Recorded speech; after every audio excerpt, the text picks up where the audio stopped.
You know, about a couple months ago, I made a video where I talked about the dead internet theory, and in it I played a clip from Metal Gear Solid 2.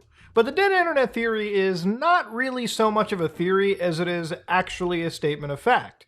A lot of traffic on the internet is slowly switching over to bot traffic, and while some of it is good, a lot of it is bad. And in an age of artificial intelligence and social media that we all live in, it's getting tougher to actually discern what's actually posted by a real person or a set of ones and zeros. So, ladies and gentlemen, the information we consume is naturally as large. It's hard to discern if the information we consume is naturally as large as we perceive, or is actually pushed artificially by corporate algorithms, shaping what we actually want to believe.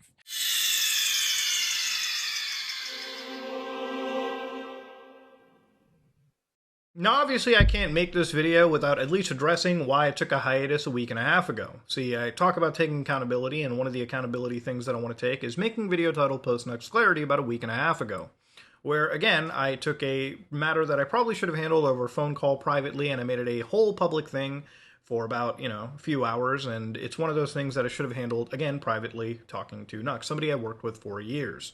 Now, this was all in relation to a collaboration we did on his channel about, 2021, 2020 at this point. And it was one where, again, I had received a lot of comments on a Reddit and, again, various other social medias. And it's something that brewed for a few months.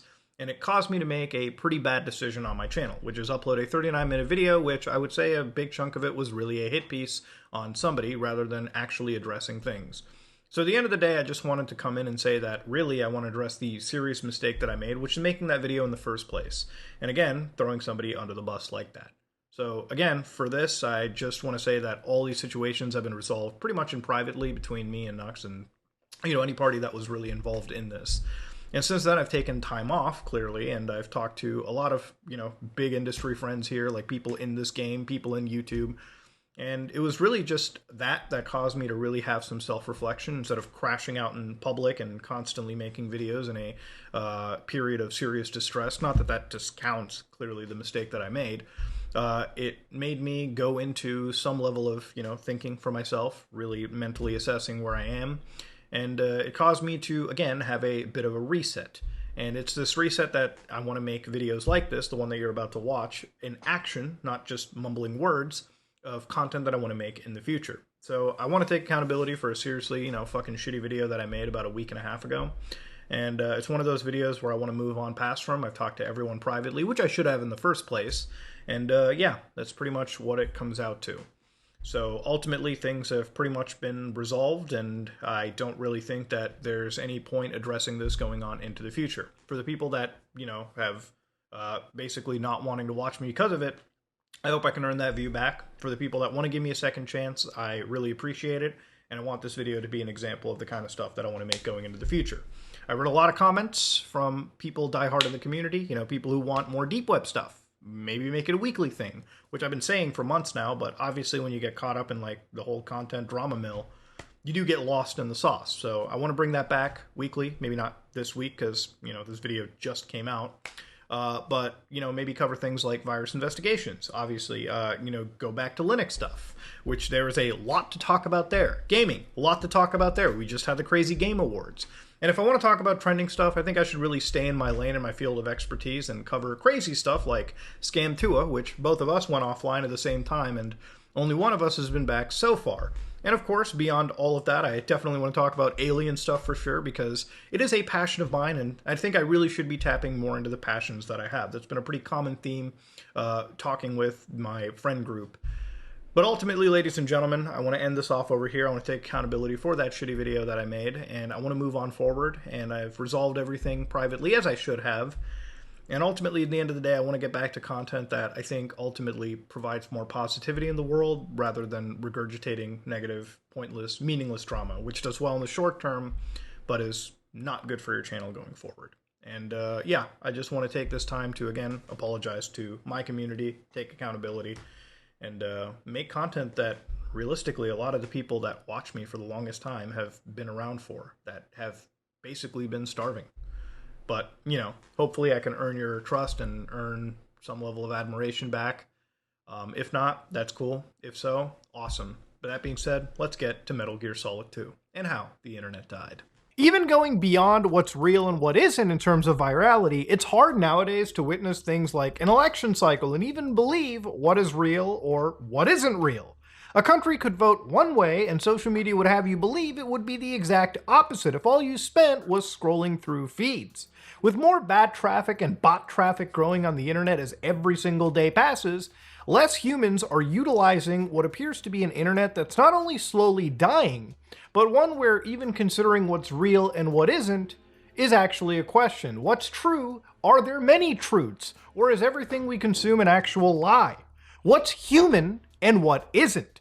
Is the information we consume, the videos we watch, the posts we engage with actually real? Or is it just more static, fed to us by social media algorithms that want us to fall more and more into addiction, running revenues up for these companies and having us just mindlessly scroll through feeds? If 2024 sounds scary, what should scare you again is the fact that this was conceived pretty well on point by Hideo Kojima's Metal Gear Solid 2 back in 2001. When you look at things like the dead internet theory and AI tools, a lot of channels you might look at on YouTube, faceless channels, where obviously you don't really have a personality on camera, channels that usually will just talk about specific topics or bring up something that's trendy, even channels that once seemed to have been run by human beings apparently seem that they could probably be headed down an AI path. Now, a channel known as JCS Criminal Psychology is a pretty large channel that basically spawned the true crime interrogation niche, recently had a video that was removed called Newlyweds Tell on Each Other.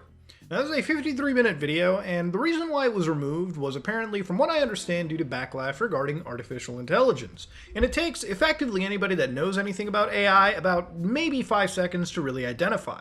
So listen to this real quickly.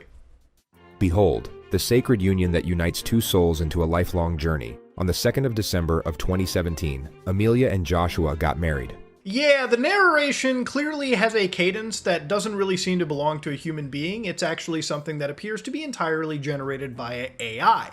Now the thing is, obviously the audience can tell this at the moment. But listen, artificial intelligence, like many technologies, is rapidly advancing. And we're going to get to a point where even when it comes to a lot of these faceless channels and them uploading onto the internet, it might reach a point where a year or 2 years from now, this cadence, this level of AI narration becomes good enough that most users may not actually be able to identify the difference. And the thing is, that's all you really need to when you're on the internet, is to be good enough, especially in fields like this. If the content is presentable and people just have it running in the background or just naturally engage with it, that's pretty much the future of content creation on the internet. And we might get to a point where videos like this may have less of a human involvement and more of a synthetic involvement as the years go on. Really, you have to look at every single video uploaded and wonder what mixture of it is going to actually be AI and what mixture of it is going to be human. But the real scary thing is as the years go on, there might actually be less human involvement when it comes to the content that we consume. The thing that's also wild too is if you are somebody that's wondering how far does this go, even games and open worlds may be generatable entirely through complete artificial intelligence. This is Genie 2, which is something that the DeepMind researchers over at Google actually ended up putting together, where you can generate these open worlds through actual prompts. Meaning that maybe in the future, if this gets good enough, games and game development might actually utilize more of this than human components, whether that be to pad out game length or assist in development. Now, it really is up to you if you're okay with that or not. But again, it's another showcase as to how most of the stuff we're going to be consuming in the future will probably just be synthetic. So Metal Gear Solid 2 is actually a game worth talking about in the context of all this, even if you've never touched a video game before, or you don't actually care about Metal Gear Solid in the first place. But of course, hopefully that changes and you at least give the game a try. So before we go into it, I want to talk a little bit about Metal Gear and its history back in the days of the late 80s, with the actual first title in the franchise appearing on the MSX home computers. Now obviously that was a system that never really did well outside of Japan. It's a game that most Western players actually either have no idea it exists, or they've never taken the chance to actually play it. And unless you own a special edition of Metal Gear Solid 3, or you bought the Master Collection, or you have an HD collection, you really didn't have any real official way to play the game. Metal Gear was the first attempt by director Hideo Kojima at actually attempting a stealth game, and if you play it for even 20 minutes, you'll see how its actual gameplay DNA spreads even to the most recent releases in the franchise. Like a lot of games released early, it's not that this was a clever design, it's actually centered around a hardware limitation with the game system it launched on, the MSX.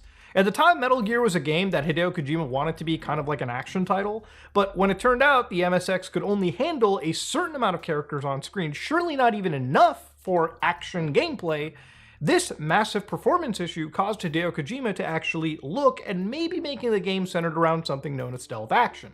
Instead of fighting the enemies, avoiding them would actually be the big gameplay trope. So stealth action isn't even a genre that Metal Gear had invented. That game idea was invented all the way back in a game known as 005 from Sega's actual arcade lineup, specifically their research and development wing. You know all those vision cones you have to navigate with every single stealth game that's in the market these days? Yeah, all those actually ended up originating with this one arcade title. Even the cardboard boxes that Metal Gear would actually popularize made their first appearance in this actual arcade game. So while it's simplistic, it's actually a technical marvel at the time. It showed Sega's convert a game feature, where even the overworld technically could be considered the first hub world in any modern video game. So Kojima clearly took this concept and expanded it into a full game. And of course, ever since then, Metal Gear has become not just a small rinky-dink stealth action franchise, it's had a pretty stoic record over the years, and while it's pretty long dead since Metal Gear Solid 5 came out like 10 years ago at this point, yeah, it's a franchise that's kind of seeing a bit of a revival. Me, being somebody that complains about bad updates and re-releases, I talked a whole lot about how poor Konami handled the Metal Gear Solid Master Collection, and while a lot of that's fixed up, decently, there are future games that are coming out, like Metal Gear Solid 3's remake, which seems to be pretty awesome, if not very faithful to the original PS2 game. So however that turns out, maybe it could be a serious wake-up call for Konami to actually make more games in these franchises. I mean, they already hit it off with Silent Hill 2's remake. Let's actually get some new games, new blood into these franchises, even if the directors for these games, like Hideo Kojima, have pretty much long left. So Metal Gear MSX blends that stealth gameplay with a pretty early attempt at a narrative that only got more and more fleshed out as its direct sequel, Metal Gear 2 Solid Snake, ended up coming. If you played its sequel, you can actually see how much of Kojima, where they actually got the chance to update the visuals with more newer hardware at the time to resemble that gritty world he actually wants to bring. Evolve the gameplay, capture the state of enemies beyond the player screen, and implement a lot of puzzles and a lot of backtracking to the point where replaying this specific Metal Gear game, not worth it in my opinion after a few times, okay? It's not a bad game, there's a lot of cryptic shit to it, okay? When I have to get owls to hoot at certain parts of the map to get people to shut off laser grids, that's when I'm considering shutting off the fucking console. But of course, there's a lot of story beats from this game that even got carried to Metal Gear Solid 1. For instance, things like Cyborg Ninja, tracking women to bathrooms, and that's not creepy, I swear, you have to get the context. Using temperature to change the shape of a key, and even an elevator fight against multiple armed soldiers, okay? These are just a few of the tropes that made it all the way to the first Metal Gear Solid. But again, this would serve as direct inspirations between games. And until you touch Metal Gear Solid, which was really the first game that most Western players, really even actually got to play, that was our first entry. So being a PlayStation exclusive at the time, Hideo took full advantage, making a 3D world that built on top of the gameplay of that one MSX game. So a title that had you sneaking through Shadow Moses, right? If you played MGS1 and you played Metal Gear 2 on the MSX2, you probably saw some pretty good gameplay evolution. Now, gameplay is not a part of Metal Gear that I think is entirely the sole focus. Now, Metal Gear, in my opinion, is the first game in the franchise, specifically Metal Gear Solid, where Kojima, as a movie director, really starts to flutter his wings, okay? Many people who don't play Metal Gear often refer to the whole franchise as one big long movie that you sometimes get to play around in. And honestly, you really can't blame them, okay? When you factor in that Metal Gear Solid 4's final cutscene has a runtime of like an hour and 50 minutes, and Death Stranding's ending, another IP that Kojima made, is actually over 2 hours. Kojima really loves long cutscenes, storytelling, making movies, and it's not that these cutscenes are bad, they're actually quite good.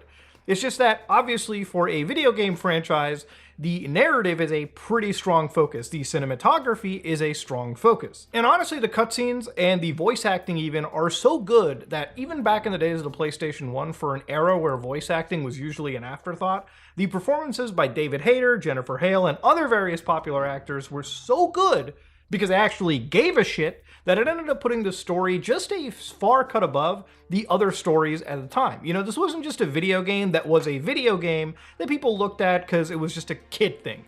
This was an actual movie and a mature experience for people that were actually adults. And if you were really interested in things like military history, the sci-fi world Kojima was generating, all of it was an incredibly gripping experience. But gaming is a technology that is completely rife with innovation and advancement. And for the time, the PS1 was a pretty mind-blowing experience. But on the horizon, there was another system that would end up taking the fucking throne, and that was the PlayStation 2. It ended up being the absolute showstopper, releasing in March 4th of 2000 in Japan and internationally later that year. The jump in graphics was actually astronomical. Right from year one, we had games like Driving Emotion Type S, Dead or Alive 2 that actually showcased the power of the hardware and the level of graphical prowess on the PlayStation 2 that would only get more insane when you started looking at games like Grand Theft Auto 3, Automodelista. Metal Gear Solid 2 came out November of 2001, just a year after the release of the console, and marked not only one of the best releases, but also one of the best looking games, in my humble opinion, on the actual PlayStation 2.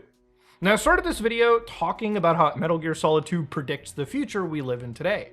And with our social media feeds regulated by corporate AIs, built to deliver us information that might be more in the interest of companies and governments, and with a growing number of people who actually completely have disavowed the mainstream, their information comes from social media feeds that are curated by big tech companies around the world. When we consider what's real on the internet, right? What's a faceless channel versus what's a real individual, when we look at information presented to us and the overwhelming capacity of it, it's discerning what's true and what isn't true and what should make it into the future human zeitgeist and what shouldn't is kind of the discussion that Metal Gear Solid 2 brings to the party.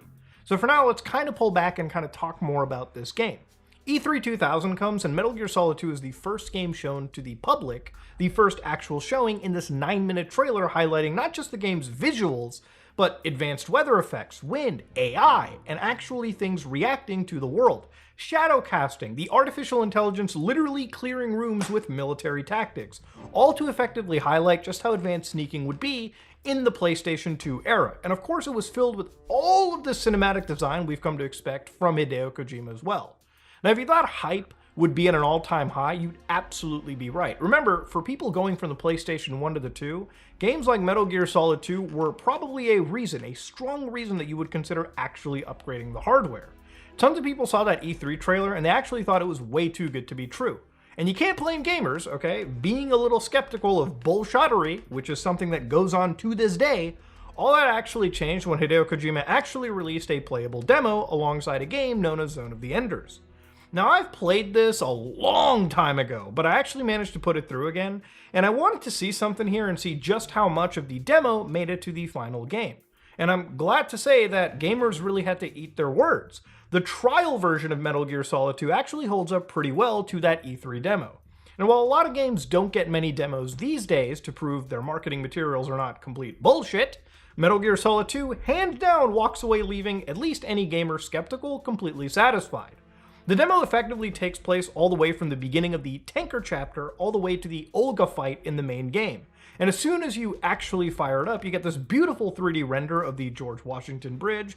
You see some helicopters fly by, but as soon as you fire the game up, those visuals are on complete display.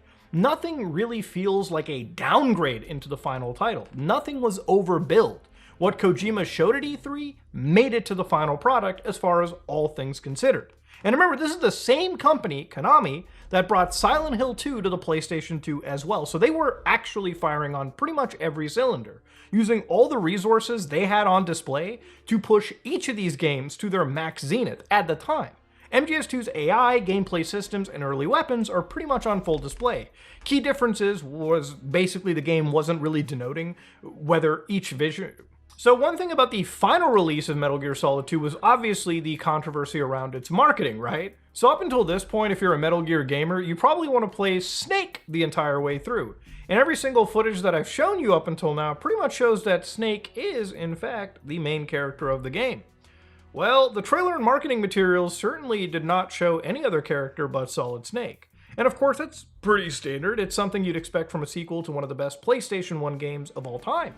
But when the game officially released, players found out there were two stories to be told. The Tanker chapter is where the first act of the game really takes place, kind of the prequel, and the remainder of the game, 80% of it, is actually the Plant chapter played by another character known as Raiden.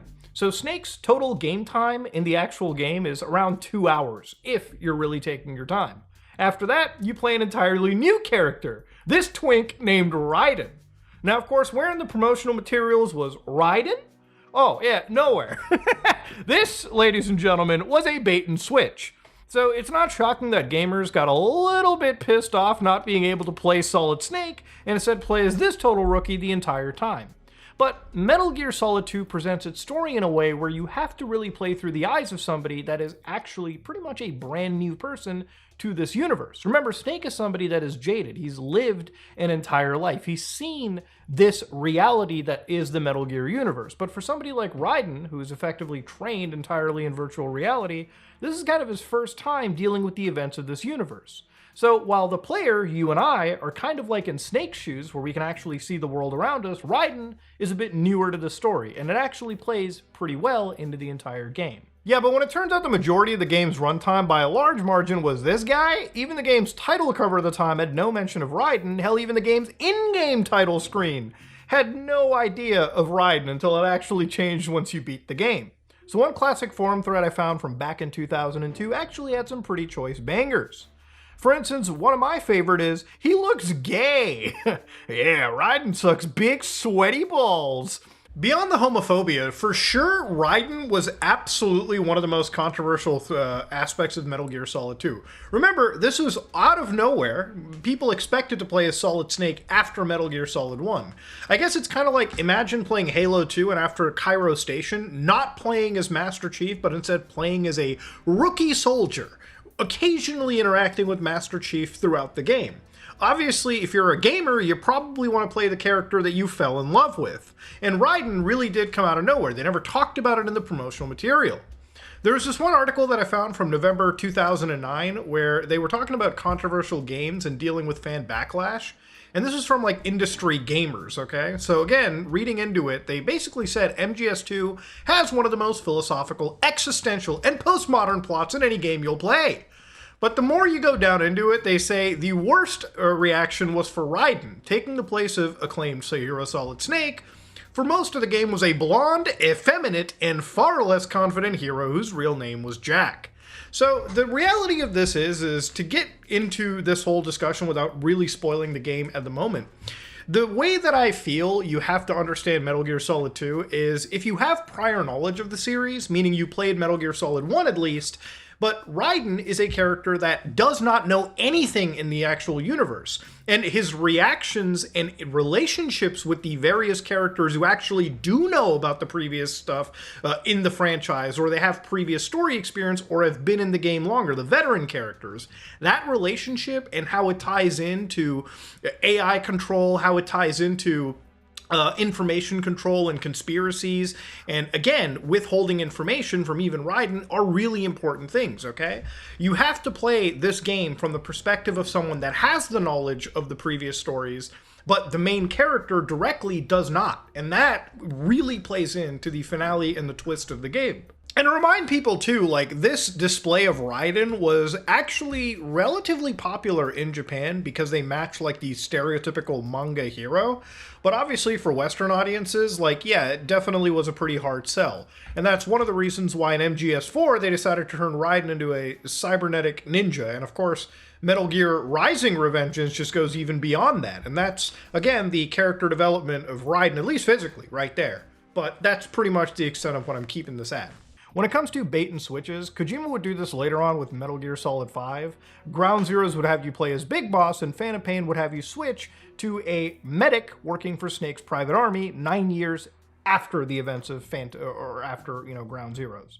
Metal Gear Solid 5 would be split into two different versions. Ground Zeroes would have you play as Big Boss, and then Phantom Pain would have you wake up after a coma 9 years later, playing as a different character that used to work for Big Boss in the Ground Zero section of the game, or 9 years ago.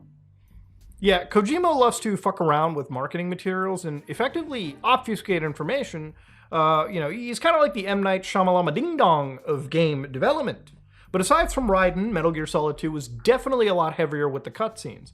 Not only are they noticeably more in this game, but it often seems like every single screen transition you're going through has you put the controller down for like 10, 20 minutes just to watch the next cutscene in the game. Again, it's not that these cutscenes are bad, most of them are shot incredibly well. Motion capture work, voice acting, all of that holds up pretty well to this day.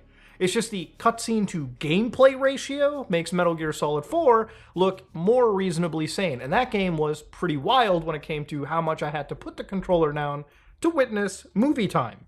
A lot of the story towards the tail end would focus on concepts that went beyond the story's actual scope. And this game's story would touch upon things like the deep state and social media control. It was a profound title for 2001 to predict the current era of, technology. And again, the relationship we have with the government, with news, with all of these institutions, it would be insane. Now, for context, I played this in RPCS 3. This is the way that I played the game. I emulated it all the way through. So for anybody wondering, is this game playable? Yes, I ran it up to 4K, ran like a dream. So if you're somebody on the PC side and you're wondering, is this franchise preserved? Absolutely. Now, you could play this game on the Master Collection, which is a totally fine way to play the game, as is the original PS3 HD Collection release, or if you're daring and totally a valid way to play it, on the original PS2 hardware as well. But generally, I think for most of you guys watching, you'll probably be able to pick up the game on Steam, which may or may not be on a sale. So the story is split into two chapters, Tanker Plant. Tanker has you playing a Solid Snake who infiltrates into a US Navy vessel disguised as a civilian ship. Now, immediately when you start off, the game is already a technical masterpiece. Jumping off the bridge, it is an absolute sight to behold. And of course, Snake is not completely stealthy here, even using stealth camo, because Ocelot, a character from the previous game, and one who turns out to be double, triple, quadruple agenting, basically throughout the entire franchise, catches an eye onto Snake. And of course, Snake isn't the only one sneaking on at this point, because the Marines on board are slowly getting killed by Russian mercenaries. So yeah, it's going to be a massive party, and none of it's going to end too pretty. So anyways, years after the event of Metal Gear Solid 1, Snake and Otacon, who escaped from Shadow Moses, start a new organization known as Philanthropy. A group officially recognized by the United States, but recognized yet still fringe. So it's kind of like a gray operation. They're kind of legal, but also not. Philanthropy gets a tip that a tanker known as the USS Discovery is actually secretly transporting an anti-Metal Gear weapon known as Metal Gear Ray. So at this moment in time, they're just kind of out to get an actual, it's an intelligence gathering mission. They got to take a photo of it. One thing that the game touches upon is at the end of Metal Gear Solid 1, the Metal Gear information that was once classified by the US government was actually leaked out. So when those specifications came out, apparently every country in the world made their own version of Metal Gear. Some of them were good. Some of them obviously, were pretty dog shit. And it's kind of prompted the US military, at least from what is being described right now, to create an anti-Metal Gear. Because if everyone's got this crazy weapon, you gotta be the first one that's able to counter it. And that's exactly what Snake and Otacon are here to at least uncover. Now, immediately as you're sneaking through the tanker chapter, one gameplay feature I kind of have to talk about that was a pretty big upgrade for me at the time was the fact that the AI was not a hive mind. See, in previous Metal Gear games, and well, even the most recent one, Metal Gear Solid 5, if an enemy spots you, somehow every single fucking person on the base knows exactly where you are at any given moment. Well, that all changed with Metal Gear Solid 2. Usually if an enemy spots you, they might shoot you a little bit, retreat, and then go onto the radios to call in for actual backup. Now, you can actually stop them from calling in backup by shooting their radio or knocking them out. But if they start communications, Command definitely asks them, hey, what's up? And if they don't get a response, you trigger a cautionary state where people send in troops to basically make sure that things are completely kosher. It's an AI that I actually really enjoy, and it made its way all the way to like Metal Gear Solid 3, and it was a pretty good showcase of evolving stealth action gameplay at the time. You know, to the point where it feels more realistic than just one person spotting you and somehow every single person surrounding you just knows exactly where you are. Even if you decide, I'm gonna knock out every single person in a room, well, then what happens is command calls in a spot check, and if nobody responds, congratulations, they're sending in a group of people to make sure nothing is fucked with. If you run into a room, the enemy may decide to clear it out Rainbow Six Siege style, checking every nook and cranny, vent, locker, whatever they think of. And it's probably mostly done completely static. Like, they probably designed a few of these clearing animations for rooms, but it helps, right? For immersion's sake, when you're actually sneaking through this facility, you know, as somebody in 2001, seeing AI do this was pretty banging awesome. And again, Kojima loves extra small details like ice cubes melting, which again is probably pretty simple, but the fact that they're going out to do this shows that they really want to make this game look far more immersive and clearly more immersive than the previous titles that they worked on, which is very respectable. And the fact that this runs at 60 frames per second on the PlayStation 2 in the gameplay is also an amazing step up from the previous game too. It just makes it more playable. Anyways, Snake makes his way through the ship's bridge only to find Olga Gurlukovich, the daughter of the actual main leader, Sergei Gurlukovich. So here in the first real boss fight of the game, Metal Gear Solid 2, each boss has like 2 bars of health, a standard life bar. So for the first time, you could actually take on the enemies non-lethally, okay? And again, for this game, it wasn't really that big of a deal. You didn't start getting rewards until like later on. But yeah, this boss battle's pretty simple. You kind of have to knock her out given the fact that you only have a tranquilizer gun to begin with. But it's a pretty nice technical showcase, and it shows you just the kind of manipulation you can do on the battlefield by shooting lights out, getting rid of tarps, and again, analyzing how the enemy plays around and utilizing, you know, their confusion, their general situational awareness to your advantage. Upon defeating Olga, Snake has his photo taken by a Cypher UAV, and this comes into play later on, so just remember it. Snake then works his way deeper into the ship, fighting Russian mercenaries, until he comes across a group of Marines receiving a briefing from the commander, Scott Dolph. So this section of the game has you sneaking through room to room, narrowly avoiding detection by the Marines, where you have to use the new graphical features to kind of guide you through, which again, a lot of this does feed into the gameplay. Once you get to the final holding cell, you got to take 4 photographs of Metal Gear Ray, send them to Otacon, and this concludes the tanker chapter. Now, over here in this entire cutscene, what's wild too is a lot of big revelations get made. So through the end of this actual speech, what'll happen is like the Russians actually end up taking Scott Dolph hostage, the Marines get caught in this crossfire between Russian mercenaries, and of course, in this entire situation, Ocelot, surprise, surprise, working for somebody else, decides to actually take Metal Gear Ray for himself, leaving the Russian mercenaries and the Marines completely at the bottom of the ocean once he steals Metal Gear Ray. But it's not just stealing Metal Gear Ray that's the issue. 2 points that I would consider important to remember are obviously the fact that Scott Dolph mentions a group known as the Lolly Lule Lo. Yes, returned to the Patriots. The Lolly Lule Lo. Which of course comes into play much later in the game. But the reality is he's also infected, not Scott, but Ocelot's infected somehow through the actual severed hand of Liquid, who is acquired after having his hand clean sliced off by a cyborg ninja in Metal Gear Solid 1. Again, I feel like for the uninitiated in the series, when you actually like hear these kind of plot points, it sounds very weird. But trust me, this is a franchise you have to really play all the way through in order to get all of the wild, goofy references that come out of it. Trust me, this is a franchise that very much out of context can be confusing. But again, Metal Gear Ray gets stolen, the tanker sinks to the bottom of the ocean, and pretty much everyone on board, but Ocelot, obviously, are dead. So that includes Snake, for now, that includes pretty much anyone, that includes the Gurlukovich mercenaries, and of course the Marines. So what happens next is the plant chapter, and this is where I would say Metal Gear Solid 2 truly begins. So 2 years pass, and a new briefing is offered to a certain character known as Snake. A familiar voice you might recognize, known as Colonel Campbell from the previous game, gives this briefing where he says after the fallout of the tanker incident, a massive ecological crisis caused the formation of a massive cleanup facility known as the Big Shell. It didn't take long for the government to put an oil fence around the whole mess. And then that massive offshore cleanup facility went up inside the Big Shell. I hear the cleanup isn't quite over yet. It takes time, but in the meantime, the shell's become a landmark, a symbol of environmental protection. Calling teams Alpha and Bravo. Deploy at the big shell as scheduled. Approximately 6 hours ago, the big shell was seized by an armed group. Do we have an ID? Former members of the Navy SEALs Special Anti-Terrorist Training Squad Dead Cell.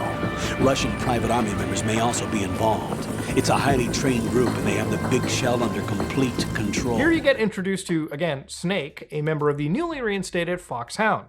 For context, foxhound, beyond just a very cute dog breed, is a small but highly formidable black ops unit in the United States military, and while they've existed for decades, they often disappear and resurface with new units and leadership throughout, again, the decades. Foxhound was a group underneath Liquid Snake's leadership in the previous game Metal Gear Solid 1, and its members served as the game's unique bosses and antagonists, and it wasn't really until later, or again, till after the events of Metal Gear Solid 1, when they suffered massive losses, the unit was completely disbanded. So now, Snake is part of this new unit all by himself. So Snake in Metal Gear Solid 2's plant segment turns out to again be Jack, or Raiden as we're going to refer to him. A new character into the franchise, and one whose training was literally only in virtual simulation. A far cry from soldiers trained in actual combat. When entering the plant chapter, the player gets a chance to enter the information into a computer terminal, and players are asked to provide a codename, birthday, and a nationality. Now these elements come into play later on, but these terminals are used to access and enable the radar on each strut of the big shell. Without touching any of these terminals, you lose a pretty important tool in detecting enemies in your arsenal, so it's advised you seek these out as soon as you can when you enter any new location on the big shell. The assignment that Raiden is given is to infiltrate Big Shell, occupied by a group known as the Sons of Liberty, this terrorist group apparently headed by Solid Snake. It's a pretty shocking revelation because the good guy from the previous game is now apparently this fucking terrorist. It sounds completely out of left field, but since he literally died like 20 minutes ago in the game, it really has you wondering, is this even the real Solid Snake? Even the Colonel in the game has doubts. But the group has the President of the United States under the custody, and it's up to Raiden to help liberate him and ensure his safety. And here we get treated to more of the visual splendor that is Metal Gear Solid 2. We come across new gameplay. For instance, now you can hang off ledges. And you don't just hang off ledges, you can also work out to level up your grip in the game so that you can hang on ledges for even longer. This doesn't really have a crazy boon to gameplay, it's just extra stuff that they add for the sake of, immersion, I guess, in a video game. Look at Big Shell real carefully, you'll probably notice that it looks a lot similar to Mother Base from Metal Gear Solid 5. And yeah, the general idea is the same. These are two big cores that are surrounded by various support struts, and that's really the game's world that you're going to be navigating around in. Instead of a linear experience, like something like Metal Gear Solid 1, you finally get to have some choice in how you navigate around Big Shell, or you tackle each single objective the game is going to give you. So as you enter the area, Colonel will let you know that SEAL Team 10 has actually entered, and they're engaging with the terrorists. Raiden sneaks towards Strut B to encounter one of the SEAL teams slain. And these SEALs appear to be taken out of a pretty acrobatic assassin. This guy is revealed to be Vamp. Now again, Vamp is somebody that I talked about in Metal Gear Solid 4, and people wondering, is this a vampire? To be honest, I have no idea, okay? He's athletic, drinks blood, covered in nanomachines, alright? One of these things might not be exclusive to the entire lore, but what we do know is he is a member of a group known as Dead Cell. So if you're wondering about him being a real vampire, again, I just want you to kind of take some of these wild story elements of Metal Gear and just sort of swallow the pill, okay? Just get used to it a little bit. Raiden investigates the carnage and almost gets tapped by Vamp, only to be rescued by another SEAL who drops just in time. Both Raiden and the SEAL fight off Vamp, only to have him escape for more pressing concerns. This SEAL reveals himself to be Iroquois Pliskin. So again, this is kind of a nod to Snake Plissken from like Escape from LA, which I believe is what Snake is literally based off of. But obviously, the player, you and I, know that this is Solid Snake, just under an assumed name. But for Raiden, he really has no idea. Remember, Raiden doesn't know anything. So for him, this guy is Iroquois Pliskin. He has no idea this is Snake. So again, for all of this to work, the knowledge really resides with us. For Raiden, this is just an experience in a situation he's clearly tossed into. Remember, Raiden's only connection to any understanding of this world is through Campbell and his assist, who's Rosemary. Who, by the way, I haven't really talked about, is his girlfriend, also his save contact in the game. I don't know why, they had to include his girlfriend in. To be honest with you, she's more of a psychological assist. I would talk more about her, but I usually just skip every single thing she says in the game just to get past, because most of it is just kind of like meaningless fodder into the game for no real interesting reason, in my opinion. So anyways, after the whole aftermath, Pliskin, or fuck it, it's Solid Snake, okay? Takes a look at Raiden and asks if he's actually Foxhound, because he kind of recognizes the suit a little bit. Only to tell Raiden that it was actually disbanded a long time ago. Raiden tells Snake he's part of the Army's Force 21 Trials, a unit that was trained entirely on VR simulation. And the game plays this montage of VR gameplay from MGS1, which basically has me believing that if you played the VR missions, you were effectively playing the prequel or Raiden's training, and that's just my headcanon. At this point, SEAL Team 10 is effectively nearly dead, and the only sole survivor they have is Snake. It's effectively up to Raiden to take care of the rest of the mission, rescue the president, and prevent the terrorists from escalating the situation even further. It's revealed that among the dead is a Navy captain with a briefcase once attached. Snake reveals that the assailant, Vamp, again, is part of this unit known as Dead Cell. It's a special forces group made by the previous president of the United States, George Sears, who also, by the way, turned out to be one of the Snake clones. So yeah, whole universe is wild. But Dead Cell is effectively an opposing forces anti-terrorist training group for, again, special forces to fight against before they go up to the real thing. It's supposed to be as close to an actual terrorist group that you can use for training without the actual terrorism. But of course, the unit would launch unannounced just to give shock training courses, and of course, after they had leadership struggles, apparently they went rogue, even to the point where they attacked US allies and civilians. So they actually became a real terrorist group.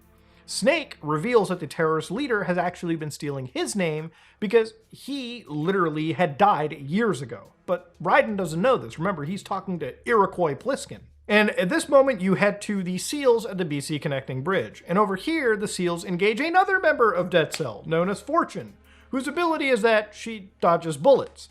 Any explosive that ends up in her midst is mysteriously disabled. Any explosive that ends up in her midst is mysteriously disabled to her fortune. Haha. And amongst all of that, she holds on to a railgun, destroying anything in her way. Out of all the bosses in the game, she's actually the one that's probably the most uninteresting. Like, her story's okay, especially towards the end when they wrap things up. But honestly, when you have a franchise with so many cool, unique bosses, like the end, with very unique abilities, having a character that you literally can't win against because you can't actually shoot them, even if you try to play within the game's sandbox, is just not that exhilarating. So with the SEALs unable to hit her, Vamp shows up grabbing an unconscious president and a briefcase and heads deeper into the strut. And then she decides to kill off the last SEAL team with a railgun, effectively putting the US Special Forces out of play. Campbell tells Raiden that the terrorists have brought a Harrier jet, and with the loss of the SEALs, Raiden has snuck basically undetected, and it's up to him and him alone to take care of the mission. Campbell says beyond the risk of the president, if these struts are destroyed, the spillage that can occur will cause a major disaster. Campbell tells Raiden that the bombs have been planted and Raiden needs to defuse them with the help of a bomb defusal expert brought on board by the military. So Raiden concludes the call and asking some questions about Dead Cell, to which the colonel basically says, dumbass, we've got a serious situation, you better meet the bomb expert, and hangs up the call, and it's up to you to find this expert at Strut C. So when you get to Strut C, you find Peter Stillman, a bomb defusal consultant hiding in a kitchen pantry. Now at first glance he looks disabled, but it turns out he's actually faking it a little bit, but it's not really the whole focus of the story. Snake also shows up, and it turns out the bombs have been planted all over each node, surrounding the first main strut of Big Shell. So Snake reveals that Peter Stillman is the guy to help defuse bombs. But the real reason for Peter actually showing up here is that one of the members of Dead Cell, Fatman, is actually one of his own students, which makes this whole situation just a whole lot more personal. Apparently Fatman also, get this, built an atomic bomb at the age of 10. And I love how they gloss over this fact as if it didn't cost my private military company in 1984 hundreds of thousands of GMP to do the same. Yes, building nuclear weapons is in fact a gameplay feature in Metal Gear. I just wanted to throw that blurb in because it's insanity. But Stillman points out that he hasn't seen either Snake or Raiden before. Now Raiden can understand, I can understand here, but why he hasn't seen Snake, who's apparently part of the SEAL team, is a little bit weird, and it's one of those things where even Stillman tells you to look closer into Snake. Now, Snake at some point starts mentioning things like "Who dares win," which is a British SAS motto, not a US Navy motto. Stillman also points out that Snake's headphones are more for operators giving orders off of the combat zone in a command post, as well as the SEALs usually keeping officers like Snake off of the site as well. So Stillman reveals that another civilian and engineer also came on board. And in the cutscene, if you played Metal Gear Solid 1, it appears to be Otacon, which again is Snake's partner and the former engineer on Shadow Moses. So Raiden contacts the colonel, asks about the civilian engineer, and even the colonel has no idea. Okay, these are just irregularities. So anyways, they think maybe it's the SEALs who did it. Anyways, the point is, Stillman then tells you that the bombs you can't actually defuse. Instead, he gives you this coolant spray that helps you freeze the bomb for around 24 hours, until an actual team can come and clear them up once all of this is over. So at this moment, you get to the game's bomb defusal segment, where using a sensor, you can display a little fog on the actual display. And in your radar display, you go to this fog, you go into first-person mode, you find a bomb, and you then freeze it. You do this around, get an idea of how the big shell is laid out, do a little bit of tracking, pick up some new items. This is, again, the first real objective of the game. So around Strut E, when you're defusing a bomb, you come across another character on the big shell. Remember Olga? Yeah, she's alive, and she's leading the mercenaries on the field. Here she's discussing a cyborg ninja, something you'd remember if you played Metal Gear Solid 1. Now at this moment in time, a lot of the story beats from MGS1 will start to appear in some way in Metal Gear Solid 2. And it's not the player going crazy, it's just that you will develop a lot of deja vu if you've played MGS1 and then just immediately started 2 right after. It's just part of the game and something that we'll touch upon later when we're discussing reality.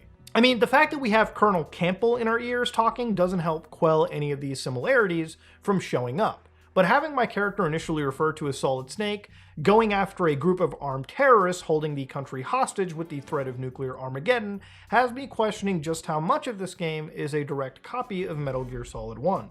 Like I said, there's a lot of this that feels like a rehash, but it's not out of no reason. Now, when you're playing through the eyes of Raiden, the player that is kind of like a new baby absorbing this world for the first time, trusting any character or any motive, is a pretty serious gambit, and there's a feeling of isolation that I think players develop, because nothing in this game really seems, exactly what it is at face value. And it only gets more and more insane. So Olga, once confronted, jumps off into the railing, and I have no earthly idea where she disappears to. It's not as if she went anywhere else. She would literally be at the bottom of the stairs, but whatever. Snake contacts Raiden, tells him about Olga, who's leading the mercenaries ever since the death of her father. Raiden proceeds to disarm the bombs on the various struts, and as you traverse, another character from MGS1 or another story beat kicks in. Raiden gets contacted by Deep Throat, the same character who contacted Snake in the first game. And of course, the player encounters Claymore Mine, similar field. Deep Throat claims he's not from the first game, and in fact, you can refer to him as Mr. X. So he's apparently one of Raiden's fans, which, again, if you've played even Metal Gear 2, you would notice that this trope kind of carries over even from all the way back in the first or the second game of the entire franchise. So when you disable every single C4, Stillman believes that the bombs all have to be clever decoys for something that's far more impactful. You go back to where you meet Stillman and recover a sensor that helps you to identify odorless C4. You go right back to where you infiltrated Big Shell, freeze the last bomb, and Stillman leaves to disarm one last bomb, and things go absolutely wrong, leaving it 400 seconds for the player to hightail it back to your infiltration point, save Big Shell from going absolutely belly up, but as you head back, Stillman calls you to let you know that he's effectively been caught in a trap, a proximity trigger that effectively has him blowing up Strut H and dying in the process. Now, as you disable the main explosive, Colonel reminds you that the president is still yet to be rescued, and since you've not only disarmed the bombs, but the SEALs were literally fighting Dead Cell toe-to-toe, they have decided to kill hostages, one every single hour. So as you decide to head back up to rescue the president, you realize that Fortune is actually blocking your way to the elevator.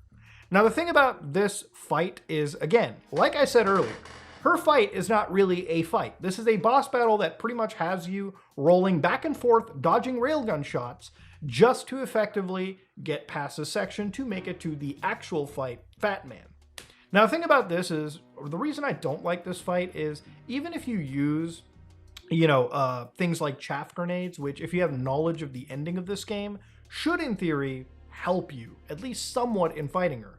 But the fact that there's no way to cheat this fight or win it in some way just shows that there wasn't really, in my opinion, a lot of thought put into it. But anyways, at some point the fight ends, Vamp shows up, you shoot him in the head, and it turns out Vamp, because of his nanomachines, can come back even if you shoot him right square in the fucking head. Don't know how that works, but again, nanomachines are this mystic technology that Kojima loves to overuse. And if you think it's bad in Metal Gear Solid 2, whew, Metal Gear Solid 4 is your fucking game to truly lose your shit. I mean, this dude gets shot right in the fucking face and still somehow manages to complete his call. That is actual dedication. So anyways, once you head back to the landing pad strut, you fight Fatman, whose boss battle is so simple. I mean, literally, you shoot him a few times with the SOCOM pistol and give him a Bill Cosby cocktail to the head a few times. Disarming the bomb that he's on top of, you'll be greeted to a pretty familiar face, a cyborg ninja. Something you probably recognize, again, if you played Metal Gear Solid 1. And if you're a real hardcore fan, again, like I said, even Metal Gear 2. Yeah, Kojima uses these callbacks, but specifically for Metal Gear Solid 2, this is a callback that is going to make some sense more towards the finale. Now, at this moment in time, I'm going to call back the plot summary. I think if you want to actually have the summary of this game, it's probably ideal that you actually play it yourself. I will be talking about the plot in context to the dead internet theory and the game's themes, but for now, if you want to experience the direct plot for itself, you can play the game. It's pretty much available. I think it's on sale on Steam right now. If not, the game is emulatable and has been emulatable for damn near a decade at this point. So again, totally on you to play this game, all right? So in this cutscene, the cyborg ninja brings up that Mr. X is basically him the whole time. They bring up how their messenger in this organization is the Lolly Lule Lo. Now, if you ever watched MGS4, my video on it, or you again remember this from Scott Dolph earlier in this video, this group is revealed to be the Patriots. But at this point in the franchise, we really have no idea. Now, Lolly Lule Lo is a pretty specific name because in Japanese, there isn't actually an L consonant. It's a pretty good name for a secret organization like the Patriots because as you can't even pronounce their name in Japanese, which again is where this game was created in the first place, it's an organization that literally hides in plain sight. I mean, how do you even mention or talk about an organization whose code word isn't even able to be written in one of the world's most prominent languages? Language is a meme. Memetics, or memetic engineering, is a theory that, much like genetics, memes are a unit of culture once coined by Richard Dawkins. Information from an evolutionary process is dependent on information being copied and selected in a process known as selective retention. So genes work to form coapted genes, much like memes form complexes or memeplexes. So this is what I described language as being earlier, but it's even more than that. Things like religion, various traditions that you and I have, even scientific theories fall under this category. Now, I'm not an anthropologist, so I'll reserve exactly what I have to say here, but when you compare the themes between Metal Gear Solid 1 and 2, MGS1 was all about genetics, and the controls they have on humans, their actions, and even to a point where individuals in the game believed predetermination through actual genetic markers. But Metal Gear Solid 2 flips this and treats memes, human creations through thought and consciousness, as the driving force for player action, agency, and the will of numerous characters in the game. To go back to the codename Lolly Lule Lo, it's wild again that its name is completely outside the scope of the Japanese language, which means for them it's a group that holds a sort of stealth in plain sight, even in a meme factor. How do you, again, talk about an idea that you can't even communicate? One of the best comparisons to this is kind of like whistleblower laws. So again, for institutions like Boeing or any large organization, whistleblowing laws are pretty important. You want to be able to speak against a company that is obviously doing malfeasance. But again, whistleblower laws are not, good all over the world universally. For instance, in Canada, the Public Servant Disclosure Protection Act is deemed to be some of the worst protection laws for whistleblowers in the world. Now, if you're looking at things like what's wrong with Canada's federal whistleblowing system, there is a whole lot of actual serious criticisms that one can have. And this was a pretty recent write-up as of 2017. So again, it's a serious shortcoming of the PSDPA that needs to be addressed. Now, I'm not here to necessarily point out Canada's wrongdoings in this, okay? I'm just using this as a case example. Imagine government or corporate corruption and being unable to speak on any of that, for instance. It seriously ties back to a blind spot similar to the Lalilulelo codename. How do you address an actual serious topic without being properly able to even address it? The Ninja discusses their relaying orders from this organization that they refuse to name. What they do give to Raiden is a Secret Service agent known as Ames, who will give up the location of the president, and at this point it's up to, Raiden to find an AK-74U. The Ninja provides you a Russian mercenary disguise, and again, once you combine the weapon and the disguise, you can effectively sneak onto the main shell core and try to find Ames. So Ames apparently has a pacemaker that requires Raiden to use a directional microphone also hidden on the facility. And once you have all these things, you can use the directional microphone to identify the pacemaker heartbeat that Ames has. So as you sneak onto the shell core, you need to have the uniform and the weapon to be able to sneak without anybody catching you. The next issue is a retinal scan, which is easily bypassed by just fucking forcing the guy's eyeballs into the scanner. And it's also revealed that there is now a nuke on the facility, and the terrorists have the code to activate it using the nuclear football or the briefcase that Vamp was carrying into the core. Ninja also reveals that Big Shell isn't a cleanup facility. It's a cover-up facility for a new Metal Gear that's housed deep underground. So when you finally get to Ames, he reveals and points out that he was sent in by the Lalilulelo, like Raiden also was, apparently, to which Raiden is completely shocked. Ames mentions the president is sent to the core of Shell 2. Ames also mentions that the president's biometric data, his heartbeat, and, well, everything that powers a president, all of these biometrics actually feed into the launch code of the nuke. So if there's any form of coercion, like if you put a gun to the president's head, the president's biometrics are invalid. So out of the president's own free will he be allowed to use the actual nuclear football. And he also needs to provide hourly confirmation or else the system refuses to even function. The nuclear football is also revealed to operate Metal Gear as well, and it's even brought up that the whole tanker incident, the ecological disaster, and the cleanup operation on Big Shell are also part of this massive cover-up. In fact, Big Shell is just camouflage for this Metal Gear project deep underground. Ames reveals that the nuke is the plan all along, and causing a strike is actually the intention of Sons of Liberty. What they want to do is trigger a global recession, liberate Manhattan, and turn it into a republic. Now remember, I want to remind people that this game launched very shortly after 9/11. Plenty of games had to actually change last minute, like Grand Theft Auto 3 when it came to blatant references like the NYPD squad cars. So Metal Gear Solid 2 was slated to release about a month after 9/11, and according to Kojima, something like 300 changes had to happen for the game to even come out. At some point in the game, apparently Metal Gear was supposed to attack New York, which, reminder, with 9/11 would have been fucking insane if that was actually going to happen. Even Kojima thought it probably wasn't a good idea to release the game after this tragedy, and it wasn't until Kagemasa Kazuki, the founder of Konami, had actually responded to one of Kojima's email regarding this matter, and it said, "I have made up my mind, the game should be released. What are your thoughts?" And this is effectively how Kojima actually nutted up to release this crazy game. It actually ended up, obviously, coming a few weeks after, with delays. But again, at a massive risk of being completely cancelled at one point. So trivia hour aside, Ames has a heart attack reminiscing both President Baker and DARPA chief from Metal Gear Solid 1. Ocelot discovers Raiden, almost taking an early bullet to the head if it wasn't for a cyborg ninja coming in for the rescue again. The shell core goes on alert, forcing you to escape and head towards a central bridge. At the central bridge, Snake tells you it's booby-trapped and you have to look for a few control points and snipe them before moving on to another boss battle. The boss battle is the Harrier battle, which kind of is like the previous game's tank battle, and as you're going up against Solid as Snake, the third Snake clone finally revealed to be from Big Boss, the perfect clone, so to speak, the brother of Liquid and Solid. Yeah, they weren't going to go with Gas Snake, somehow Solidus was the better name, right? And if he looks old, that's because he's literally, again, the perfect clone. And again, may I remind you, he was also the former president of the United States during the events of Metal Gear Solid 1. Now he's pretty disgraced and he's running this one terrorist group. Raiden, Snake, and Otacon work together using Stinger surface-to-air missiles to take down the Harrier. It's not really a hard boss battle, just requires you to dodge some missiles, gunfire, and as long as you know how to quick equip, you're absolutely fine. If anything, I think the actual fight is a pretty nice visual showcase for a 2001 PlayStation 2 game. With Solidus losing, he gets rescued by Metal Gear Ray, which makes its appearance once again since the Tanker chapter.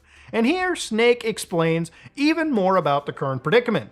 See, Snake and Otacon reveal that they just got a tip about the terrorists on the Big Shell, but Otacon actually reveals that his half-sister is on the facility, so for him this whole mission is personal. With no time to lose, Raiden needs to prevent a nuclear attack by actually rescuing the president.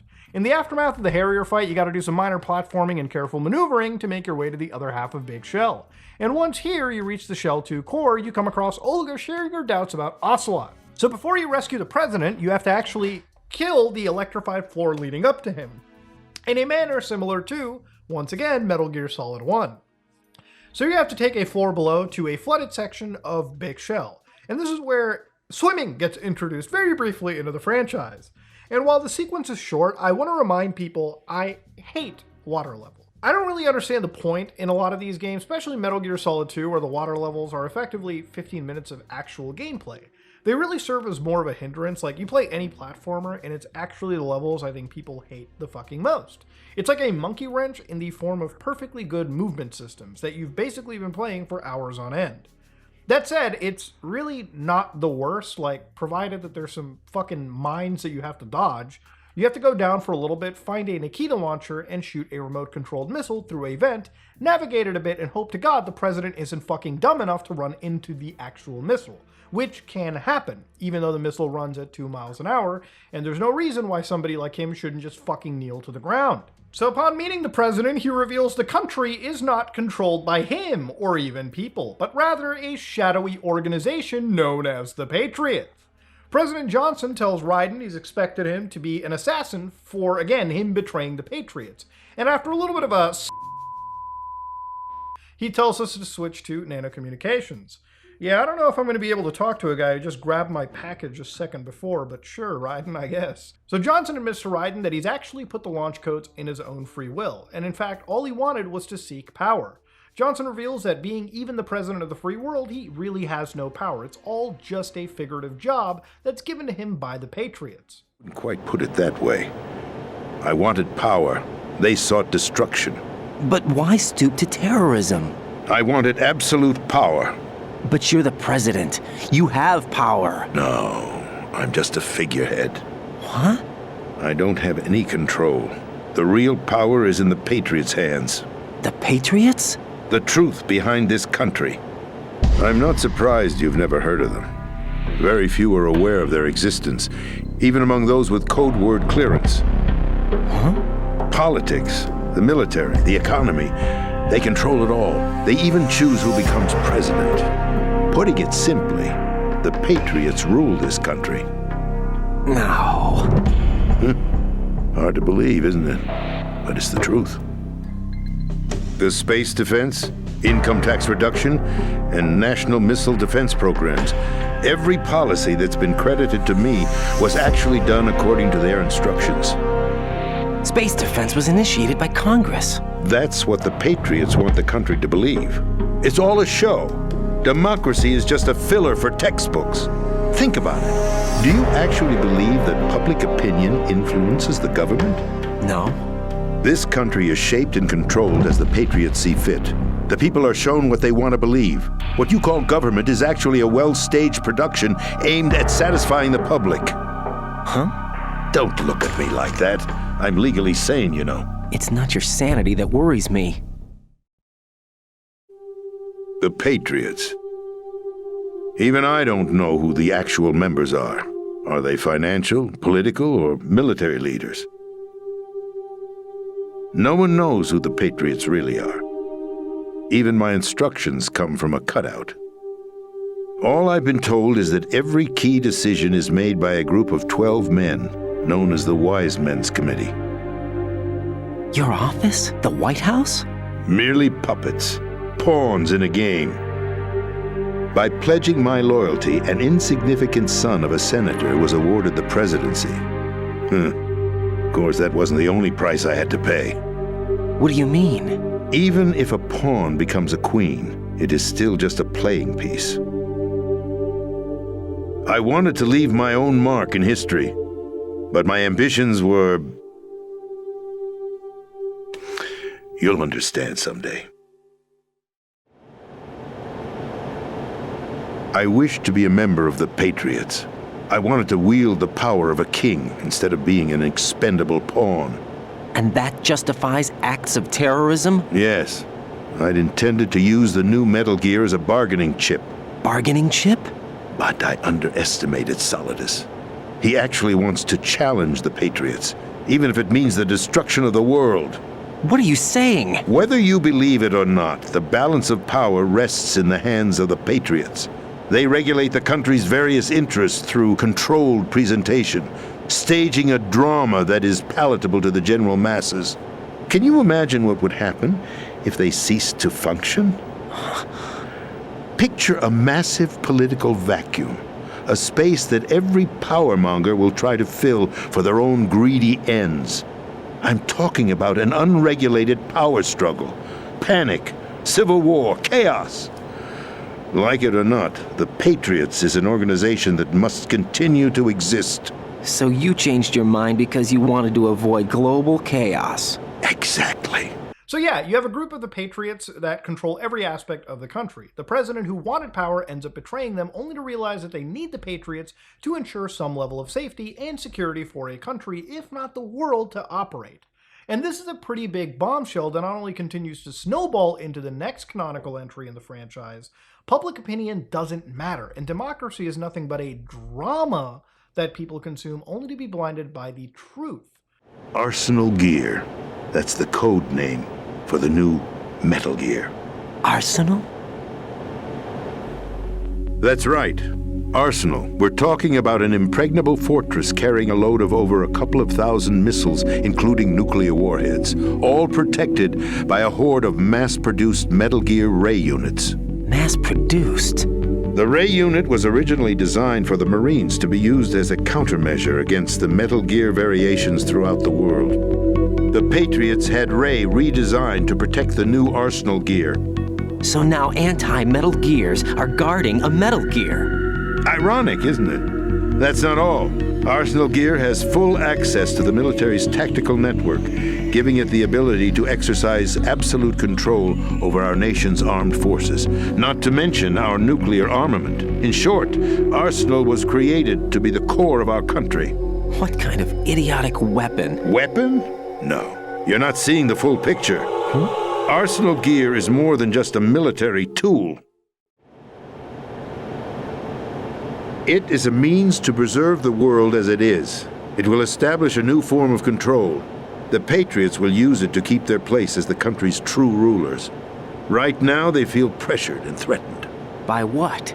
They fear an overabundance of digital information. The world will drown in the coming flood of information, and they along with it. The Arsenal plans include a system to digitally manage the flow of information, making it possible to shape the truth for their own purposes. In short, the Arsenal system is the key to their supremacy. The key? Yes, the GW system is the Patriots' trump card. Arsenal Gear will be fully operational when GW is successfully integrated. Once operational, it will be a completely new form of power for the Patriots to wield. The army is one thing, but the internet, or rather the overabundance of growth of it, scares the actual Patriots, to the point where using a digital system to control the flow of information is paramount. Remember, this game came out in 2001. The internet was pretty relatively early in its infancy, and while for Japanese audiences, they were pretty much on the cusp of social media. But for the rest of the world, when you're accessing the internet, a lot of websites used to be quite simple. Forums were just starting out, and anybody who managed to log on and had a bit of technical expertise put together in their own blog. Some of these sites are even shown in series like Deep Web Browsing. The internet back in 2001 was far simplistic. In 2001, there were estimated 513 million users that were on the internet globally, and by 2022 that number ballooned to 5.5 billion. While the internet as a tool of communication is still in its early heyday, the impact in how we talk to each other, share information, and importantly build on memes and our culture has completely radically shifted because of this invention. When I remember my first email accounts having a storage limitation of like 5 to 15 megabytes, this is before nowadays when most new accounts give you gigabytes of storage for free, not just for emails, but for plenty of information, videos, photos, anything. Users didn't just grow, the speed at what we transmit also blew through the roofs. It used to be loading a 240p video would take you all night on a good connection, and now people can watch videos like this at 4K or 1080p, whatever, through cellular internet at a complete high quality. Needless to say, anyone on the planet can have a voice where thousands, millions, if not billions can hear about any topic they crave. And that level of freedom and information is what scares the Patriots. Analogous to reality, we live in an age of actual misinformation. Months ago, I showed myself deepfaked into Billy Butcher. In less than a couple of weeks out of that, people have been scamming users by live streaming as Elon Musk impersonators. Nowadays, when any tragedy occurs, the first reaction isn't just shock, it's looking at a tragic image and looking at any sound, video, or broadcast and asking yourself, is it even real? Is what I'm seeing real, or is it clever AI manipulation? We live in an era where so much information is uploaded onto the internet with the capacity of creating fakes so easily that you can't trust anything you read on the internet. And unless you see something with your own eyes, or you're able to still decipher actual AI errors, it's hard to trust anything on the internet. We often joke about Facebook boomers, but over the last few months, with so many fake images and videos shared on various social media sites, it's not shameful to say that you were confused. Because this technology has advanced so rapidly in the course of the last couple years, we went from Will Smith eating spaghetti to people looking at convincing fakes of election voter fraud in a matter of just years. And in an era where social media companies can effectively turn the change and tides of entire elections, if not global events, it's something you have to really worry about. You have to be able to identify if things are real or clever pieces of misinformation. And that's not something that scares just governments, but again, people as well. In a day, you can spark world opinion and anger over a topic that is quickly revealed to be completely untruthful. Damage is done, and sometimes it can take forever, if not at all, to even recuperate from the actual damage that it's caused. It's that fear that the Patriots have as well. It doesn't have to be this evil, shadowy organization. In their minds, they're securing the future for humanity, even if that future means controlling the information we consume and generate for our own safety. In a more adult-oriented fashion, South Korea is kind of a leading country when it comes to criminalizing deepfake technology when it comes to producing adult content for individuals targeted in their country, right? So for instance, when it comes to South Korea, a lot of those Telegram group chats, some that I even actually covered, where again, if you were sharing or saving and watching that material, you could face up to 3 years in jail or be fined around $22,600 or 30 million won. So of course, the further and further the government wants to go to protect people from sexual violence or victimization, they are upping the actual punishments and upping the actual fines. So again, this is a pretty serious topic that again, in this aspect is kind of treated differently around the world. But of course, when it comes to misinformation, that may be handled differently. But these are all ways that the government is kind of catching up to how quickly artificial intelligence is evolving.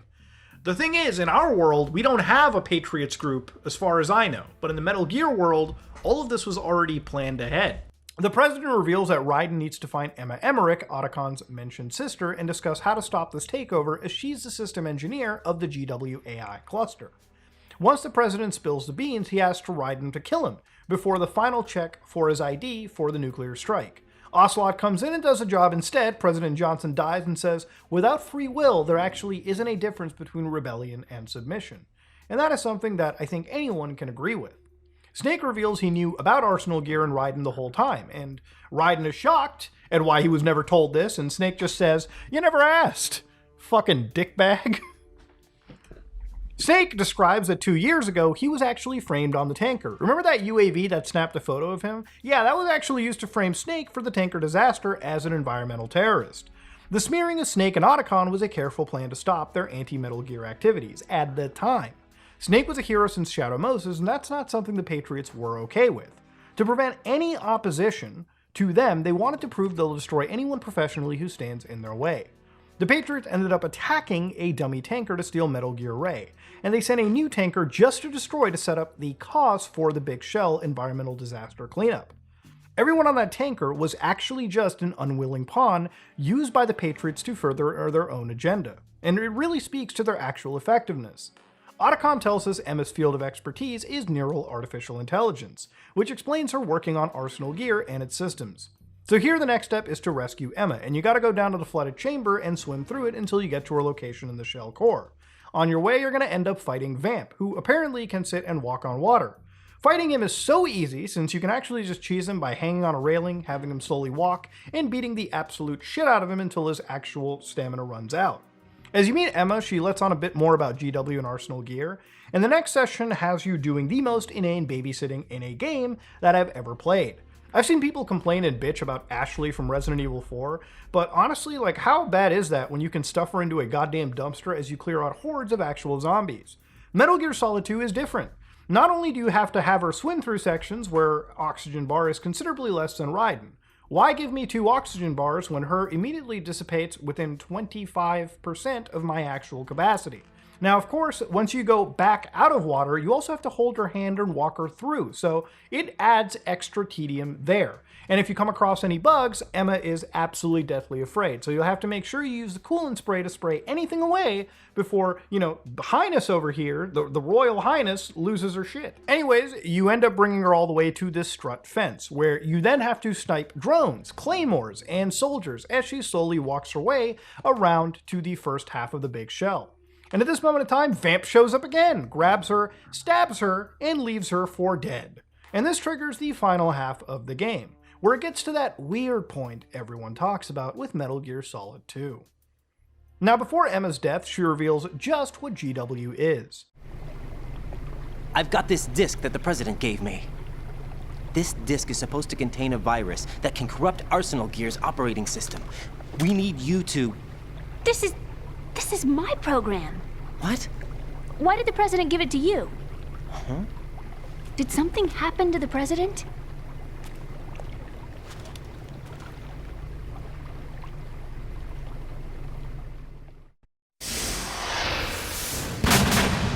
President. He's dead. What? You actually wrote this virus? It's not really a virus. It's more like a worm cluster. It's actually a delayed effect autonomous program that's designed to invade GW's cerebrum and render its nerve connections useless. You know what GW is? Of course. I created it. Huh? You look surprised. Well... Cat got your tongue? I'm sorry, How about the Patriots? Ever heard of them? Yes, but I only know what I've been told. Can you tell me what you know? Sure, but it's hard to put into words. Right.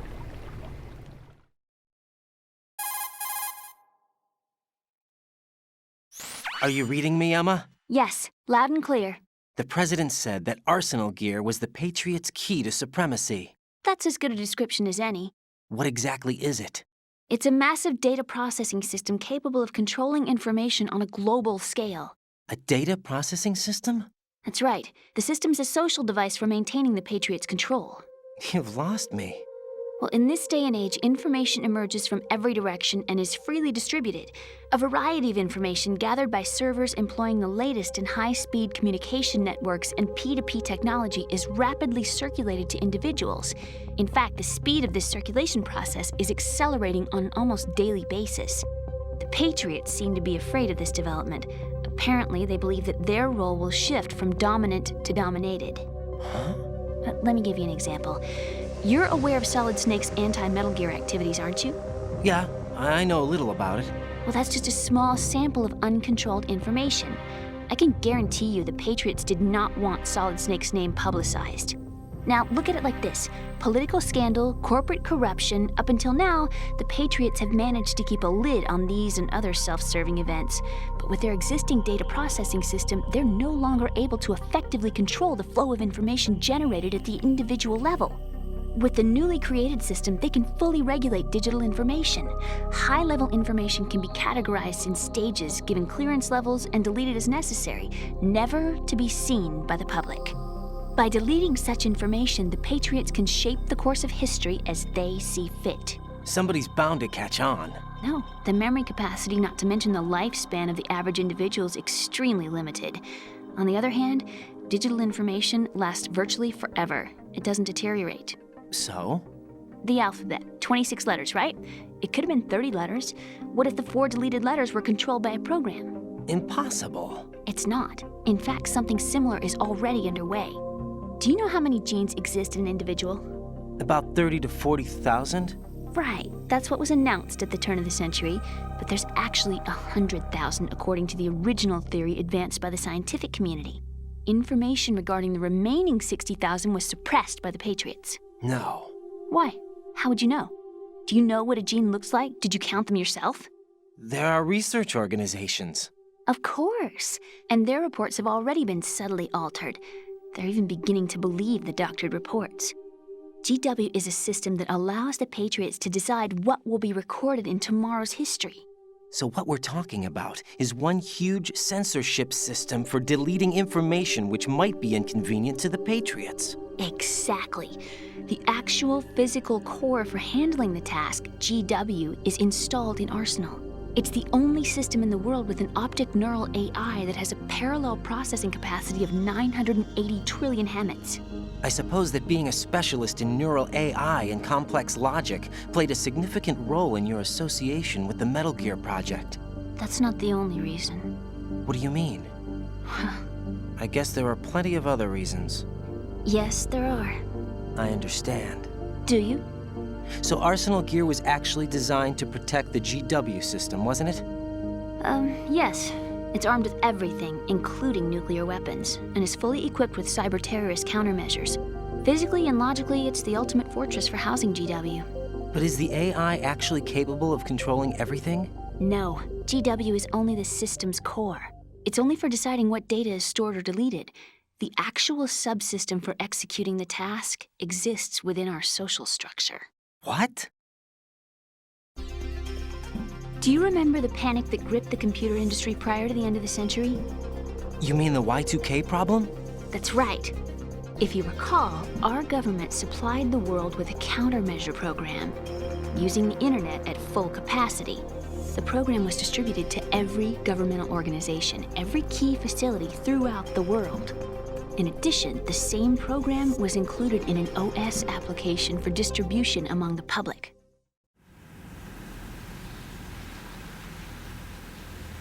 Let me guess. The Y2K countermeasure contained a program designed by the Patriots. Yes, and everything supplied from that day onward contains the same program. Impossible. Do you know how a computer operates? Do you really know the basic principles on how data is exchanged? Nobody's aware of it, but there's a subsystem in place, and it's about to be activated. Is that why Solidus wants to burn out every electrical circuit in Manhattan with a nuclear blast? Probably, but the overall system isn't actually complete. What? It still lacks the necessary factors for judging situations. I heard they were planning a major experiment in the next few days to provide complex data for GW to study. So instead of someone posting something that the Patriots didn't want anything to see, like for instance Solid Snake's name, they decided to have a system that controls what is posted and manipulate information digitally, outliving the control of human beings.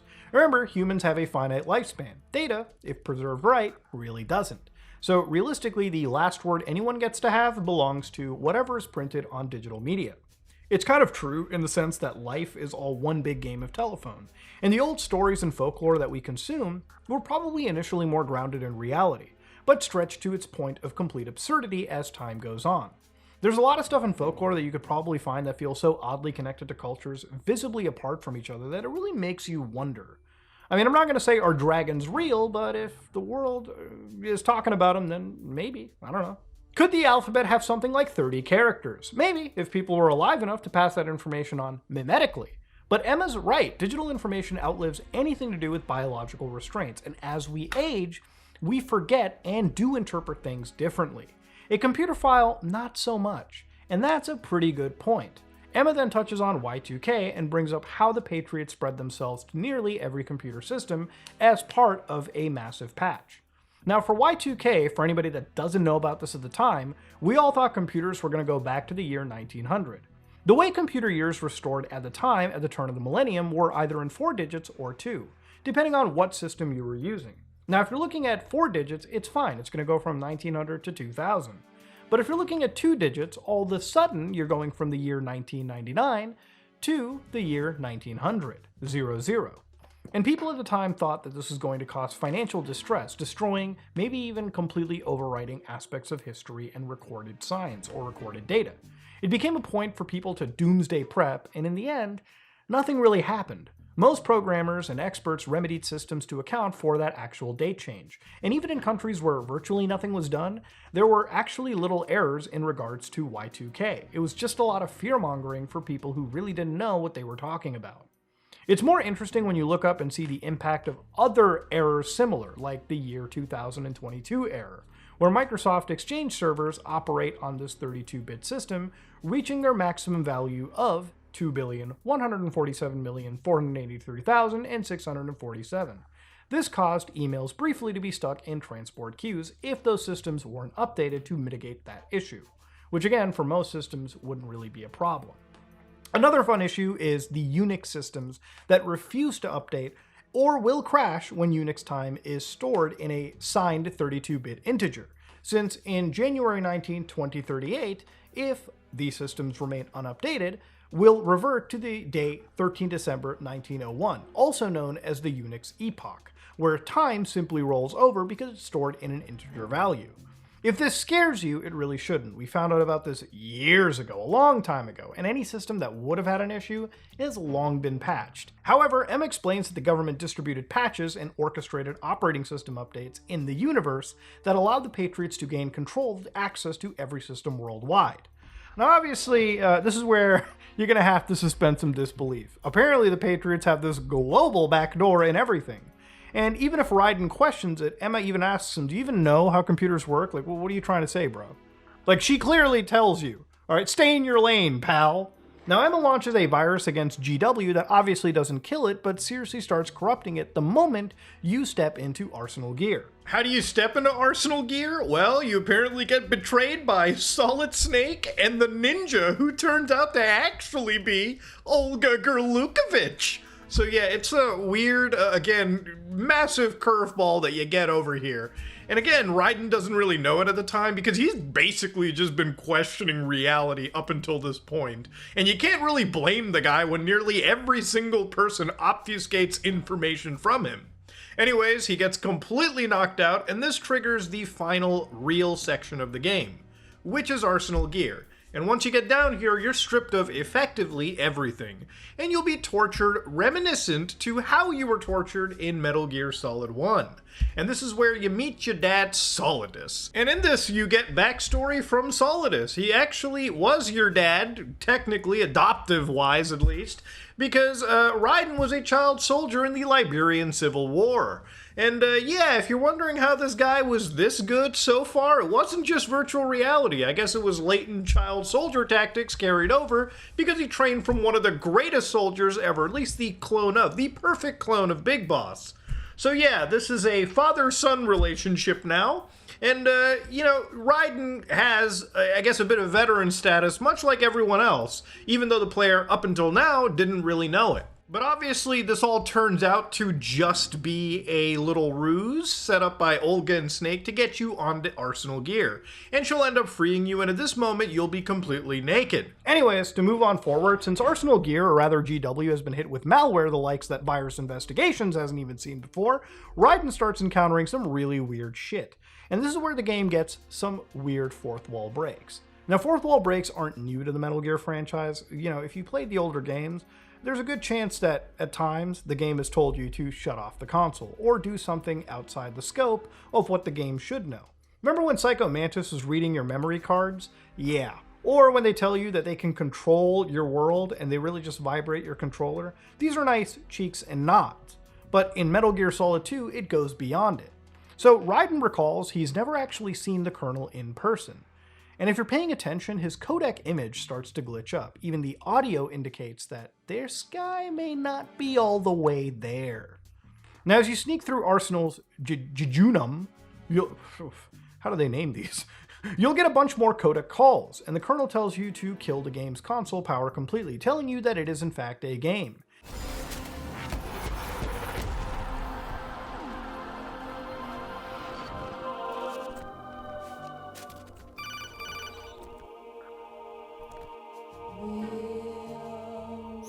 Raiden, turn the game console off right now. What did you say? The mission is a failure. Cut the power right now. What's wrong with you? Don't worry, it's a game. It's a game just like usual. You'll ruin your eyes playing so close to the TV. What are you talking about?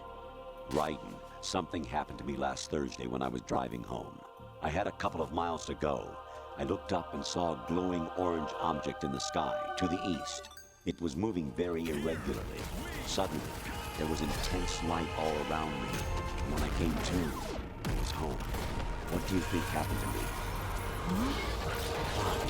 Forget it. In another call, he shows footage of Metal Gear 1, giving the first game's dialogue. And there's a whole set of these calls, like I think it's about 10 to 15 minutes of these, where I have to admit I have a real bad habit playing some of these games really late at night. Now, if you're playing this game at like 11 o'clock, everything's dark, and this shit starts happening to you, it can feel like an actual gaming creepypasta the moment somebody in the game starts actually breaking into the real world. The tone and the chilling nature of these fourth wall breaks really set it apart from anything the series has seen up until this point or will see. Now, there is some real funny shit too, where Colonel tells you about this other guy that Rosemary's cheating with Raiden just to fuck with him. Actually, there is something I have been meaning to tell you, but I just couldn't. I think you should know, though. On Saturday morning last week, I saw a guy leaving Rosemary's room. How should I put it? It was like they were intimate. I'm sorry. Sorry to bring this up during the mission, but... The unhinged I Need Scissors 61 call. I hear it's amazing when the famous purple stuffed worm in Flapjaw's space with the tuning fork does a raw blink on Harry Carey Rock. I Need Scissors 61. And there's some points in the call where he just looks like an actual skeleton. So clearly the AI involved here is fucking up. Because remember, you've never seen Colonel Campbell. This guy is most likely the Patriots talking to you the entire time. And the entire infection that GW caused has basically made the AI glitch in terms of its processing. But this is something the game reveals to you a bit later on as you get towards the end. There was actually even one point in my recording where I literally had to play the game again just to make sure I wasn't gaslighting myself, where this one girl just shows up and she's just modeling. Like, apparently the actual cameraman just went up and like started fucking with her. And you can even see it that she's just like, you know, she's just playing along. I actually think this is an entirely unscripted moment where like she probably wanted to be left alone. But they just wanted footage of this girl for a Soliton radar meme at some point. That's just my headcanon. I'm sure she was contracted and paid pretty well for this brief introduction into this lifelong gaming franchise. So at this moment in time, you meet up with Snake once again, who is completely dressed up, gives you your equipment, gear, and tells you to fight the Arsenal Tengu. He also does a pretty cool thing where he points out that he doesn't need ammo because he's got that bandana for the infinite ammo. Oh, fuck you. You also get access to the blade, the HF blade, the high frequency blade, which you can use to cut and wipe any enemy on the map. It gives Raiden a sort of signature, katana that you've seen later on into the franchise. It's just kind of a shame that you get it pretty much at the very end of the game. It would have been fun to actually run around and slice people all the way throughout Big Shell had I had this a little earlier. With Olga dying, Raiden has to carry on the actual tradition with the blade. Now, of course, at this moment in time, once you fought through the Arsenal Tengu, you then have to fight off 20 Metal Gear Rays back to back. Now, thankfully, these aren't resilient like Rex. You can usually take them out with a couple Stinger missiles. This boss battle is probably the hardest boss battle that you will experience in the game if you're playing on the hardest difficulty, by the way, okay? I played on normal, and yeah, you'll pretty much have to be on top of getting rid of these things as they appear. But yeah, the Ray battle is pretty much a test of skill. And this is one where I think, I'm going to give Raiden a bit of props over Snake. Snake took down one Metal Gear.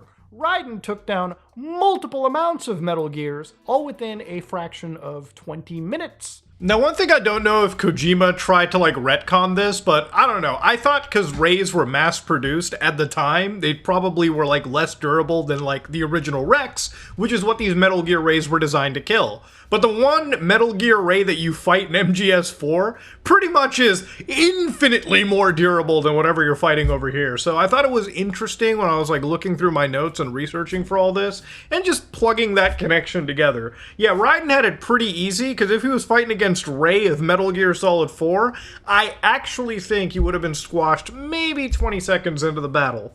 But thankfully, plot armor is a thing in these games. But before that Ray fight, Solidus reveals to Raiden that he's been observing him this whole time, and he mentions something known as the S3 plan, a plan that the GW called the Solid Snake Simulation. It looks like you've remembered the way you used to kill in the old days. Or is it one of the S3 plan's proud achievements? What are you talking about? It came as a complete surprise when Ocelot discovered the S3 data from GW. Not a bad idea, though. Using fire to fight fire, creating the perfect assassin to retire Solid Snake's brother. S3 stands for Solid Snake Simulation. It's a development program to artificially reproduce Solid Snake, the perfect warrior. The result is a foxhound commando. When foxhound no longer exists, a simulated Solid Snake shaped by VR regimen. Sound like someone you know, Jack? I'm sorry to see you reduced to one of the Patriots' puppets. But I've made use of you, and their plan too. Solid Snake's sudden appearance, your arrival. It was obvious the Patriots were among my ranks. I had to smoke out the agent before the mission entered the final phase. You came in handy, as bait. Jack, those days during the Civil War were as real as they come. Every day was absolute, split between life and death. You ran from it, and now you've been led back to war by something less than real.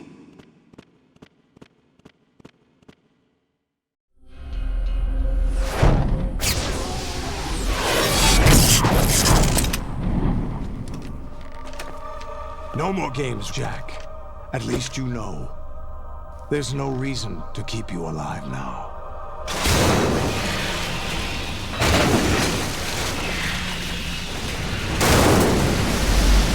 I've given you a worthy opponent, at least. But now, you should die as the little Jackie boy I once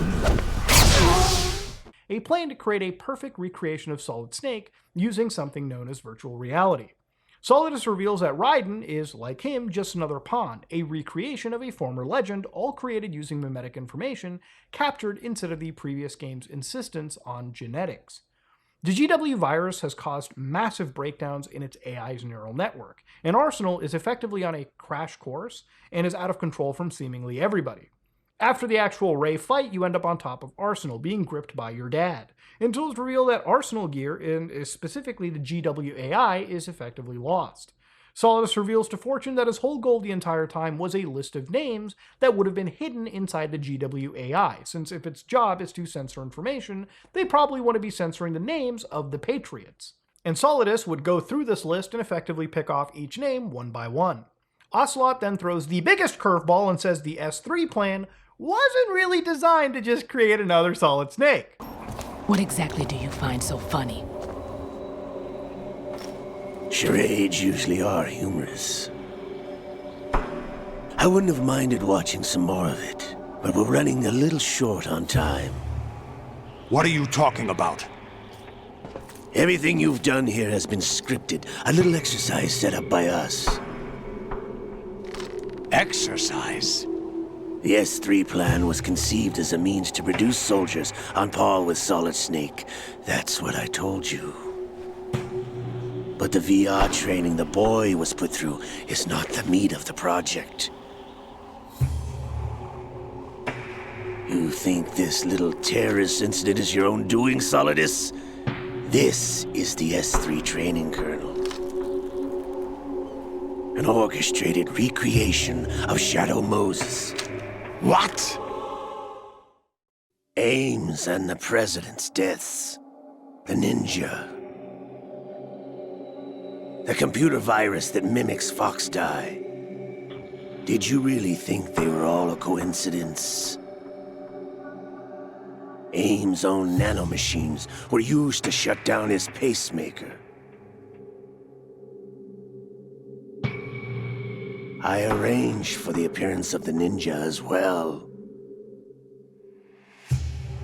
As for the president, although Johnson realized what was going on, he played out his allotted part.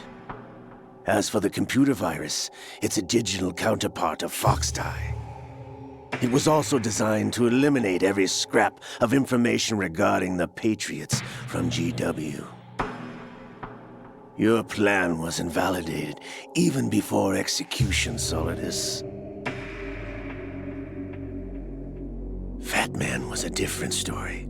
He's one of our own people, a sort of examiner we hired to test the boy's progress before letting him tackle the exercise proper. We had to arrange for Stillman's presence to coax the maniac into agreeing. If the boy had allowed the big shell to be destroyed, this exercise would have ended there. The project has no room for failures.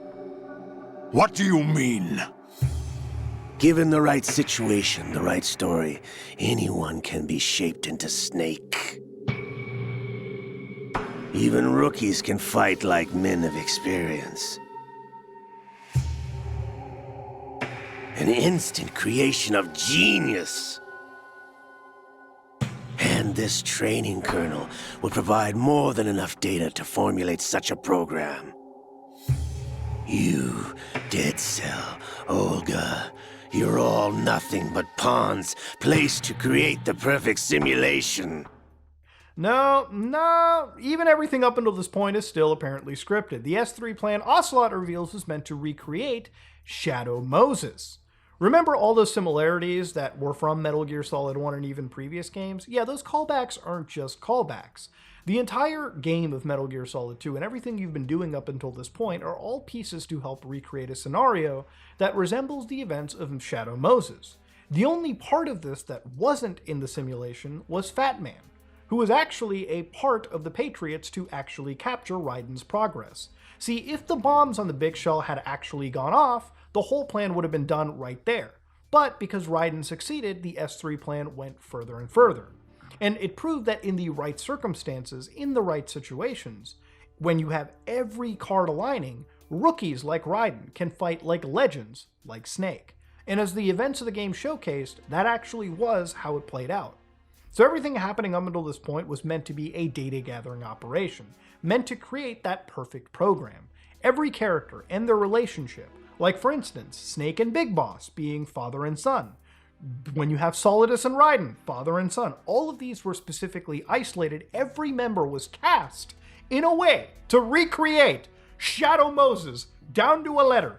Eventually, Arsenal heads for the crash course of Manhattan, which game censorship comes in real quick and takes its course. Solidus and Raiden are on top of Federal Hall, and Raiden has one big call with Colonel Campbell. And here it gets to the final tier of wild. But before we get to that call, Solidus tells us that he just wants to liberate the country from the oncoming digital censorship the Patriots want to bring. He brings up how him, Solid, and Liquid are being clone brothers of Big Boss. And with no chance to even reproduce that's conveniently engineered out, it's their actions and messages being the only mark that they can leave behind. When you can't leave behind your genetics, as humans normally will, it's the memes that you leave behind, the memetic information, If that's the only thing you can leave behind, you can see the actual understanding and the actual motivation for why Solidus did what he did. Extreme, but when pressed against the wall, all he wanted was to actually be remembered, not as a footnote in history. But then this is the final call with the Patriots, so listen to this. Here. How's that possible? The AI was destroyed. Only GW. Who are you? To begin with, we're not what you'd call human. Over the past 200 years, a kind of consciousness formed layer by layer in the crucible of the White House. It's not unlike the way life started in the oceans 4 billion years ago. The White House was our primordial soup, a base of evolution. We are formless. We are the very discipline and morality that Americans invoke so often. How can anyone hope to eliminate us? As long as this nation exists, so will we. Cut the crap! If you're immortal, why would you take away individual freedoms and censor the net? Jack, don't be silly. Don't you know that our plans have your interests, not ours, in mind? What? Jack, listen carefully, like a good boy. The mapping of the human genome was completed early this century. As a result, the evolutionary log of the human race lay open to us. We started with genetic engineering, and in the end, we succeeded in digitizing life itself. But there are things not covered by genetic information. What do you mean? Human memories, ideas, culture, history. Genes don't contain any record of human history. Is it something that should not be passed on? Should that information be left at the mercy of nature? We've always kept records of our lives, through words, pictures, symbols, from tablets to books. But not all the information was inherited by later generations. A small percentage of the whole was selected and processed, then passed on. Not unlike genes, really. That's what history is, Jack. But in the current digitized world, trivial information is accumulating every second, preserved in all its triteness, never fading, always accessible. Rumors about petty issues, misinterpretations, slander. All this junk data, preserved in an unfiltered state, growing at an alarming rate. It will only slow down social progress, reduce the rate of evolution. Raiden, you seem to think that our plan is one of censorship. Are you telling me it's not? You're being silly. What we propose to do is not to control content, but to create context. Create context? The digital society furthers human flaws and selectively rewards development of convenient half-truths. Just look at the strange juxtapositions of morality around you. Billions spent on new weapons in order to humanely murder other humans. Rights of criminals are given more respect than the privacy of their victims. Although there are people suffering in poverty, huge donations are made to protect endangered species. Everyone grows up being told the same thing. Be nice to other people. But beat out the competition. You're special. Believe in yourself and you will succeed. But it's obvious from the start that only a few can succeed. You exercise your right to freedom, and this is the result. All rhetoric to avoid conflict and protect each other from hurt. The untested truths, spun by different interests, continue to churn and accumulate in the sandbox of political correctness and value systems. Everyone withdraws into their own small gated community, afraid of a larger forum. They stay inside their little ponds, leaking whatever truth suits them into the growing cesspool of society at large. The different cardinal truths neither clash nor mesh. No one is invalidated, but nobody is right. Not even natural selection can take place here. The world is being engulfed in truth. And this is the way the world ends. Not with a bang, but a whimper. We're trying to stop that from happening. It's our responsibility as rulers. Just as in genetics, unnecessary information and memory must be filtered out to stimulate the evolution of the species. And you think you're qualified to decide what's necessary and not? Absolutely. Who else could wade through the sea of garbage you people produce, retrieve valuable truths, and even interpret their meaning for later generations? That's what it means to create context. I'll decide for myself what to believe and what to pass on. But is that even your own idea? Or something Snake told you? That's the proof of your incompetence right there. You lack the qualifications to exercise free will. That's not true. I have the right. Does something like a self exist inside of you? That which you call self serves as nothing more than a mask to cover your own being. In this era of ready-made truths, self is just something used to preserve those positive emotions that you occasionally feel. Another possibility is that self is a concept you conveniently borrowed under the logic that it would endow you with some sense of strength. That's crap! Is it? Would you prefer that someone else tell you? All right then. Explain it to him. Jack, you're simply the best. And you got there all by yourself. Oh, what happened? Do you feel lost? Why not try a bit of soul-searching? Don't think you'll find anything, though. Ironic that although self is something that you yourself fashioned, every time something goes wrong, you turn around and place the blame on something else. It's not my fault. It's not your fault. In denial, you simply resort to looking for another, more convenient truth in order to make yourself feel better. Leaving behind in an instant the so-called truth you once embraced. Should someone like that be able to decide what is truth? Should someone like you even have the right to decide? You've done nothing but abuse your freedom. You don't deserve to be free. We're not the ones smothering the world. You are. The individual is supposed to be weak, but far from powerless. A single person has the potential to ruin the world. And the age of digitized communication has given even more power to the individual. Too much power for an immature species. Building a legacy involves figuring out what is wanted and what needs to be done for that goal. All this you used to struggle with. Now we think for you. We are your guardians, after all. You want to control human thought? Human behavior? Of course. Anything can be quantified nowadays. That's what this exercise was designed to prove. You fell in love with me just as you were meant to, after all. Isn't that right, Jack? Ocelot was not told the whole truth, to say the least. We rule an entire nation. Of what interest would a single soldier, no matter how able, be to us? The S3 plan does not stand for solid snake simulation. What it does stand for is selection for societal sanity. The S3 is a system for controlling human will and consciousness. S3 is not you, a soldier trained in the image of Solid Snake. It is a method, a protocol that created a circumstance that made you what you are. So you see, we're the S3, not you.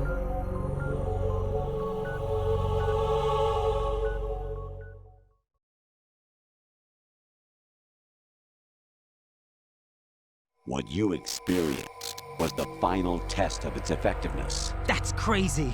You heard what President Johnson said. The Arsenal's GW system is the key to their supremacy. The objective of this exercise was to establish such a method. We used Shadow Moses as a paradigm for the exercise. I wonder if you would have preferred a fantasy setting. We chose that backdrop because of its extreme circumstances. It was an optimal test for S3's crisis management capacity. If the model could trigger, control, and solve this, it would be ready for any contingency. And now, we have our proof.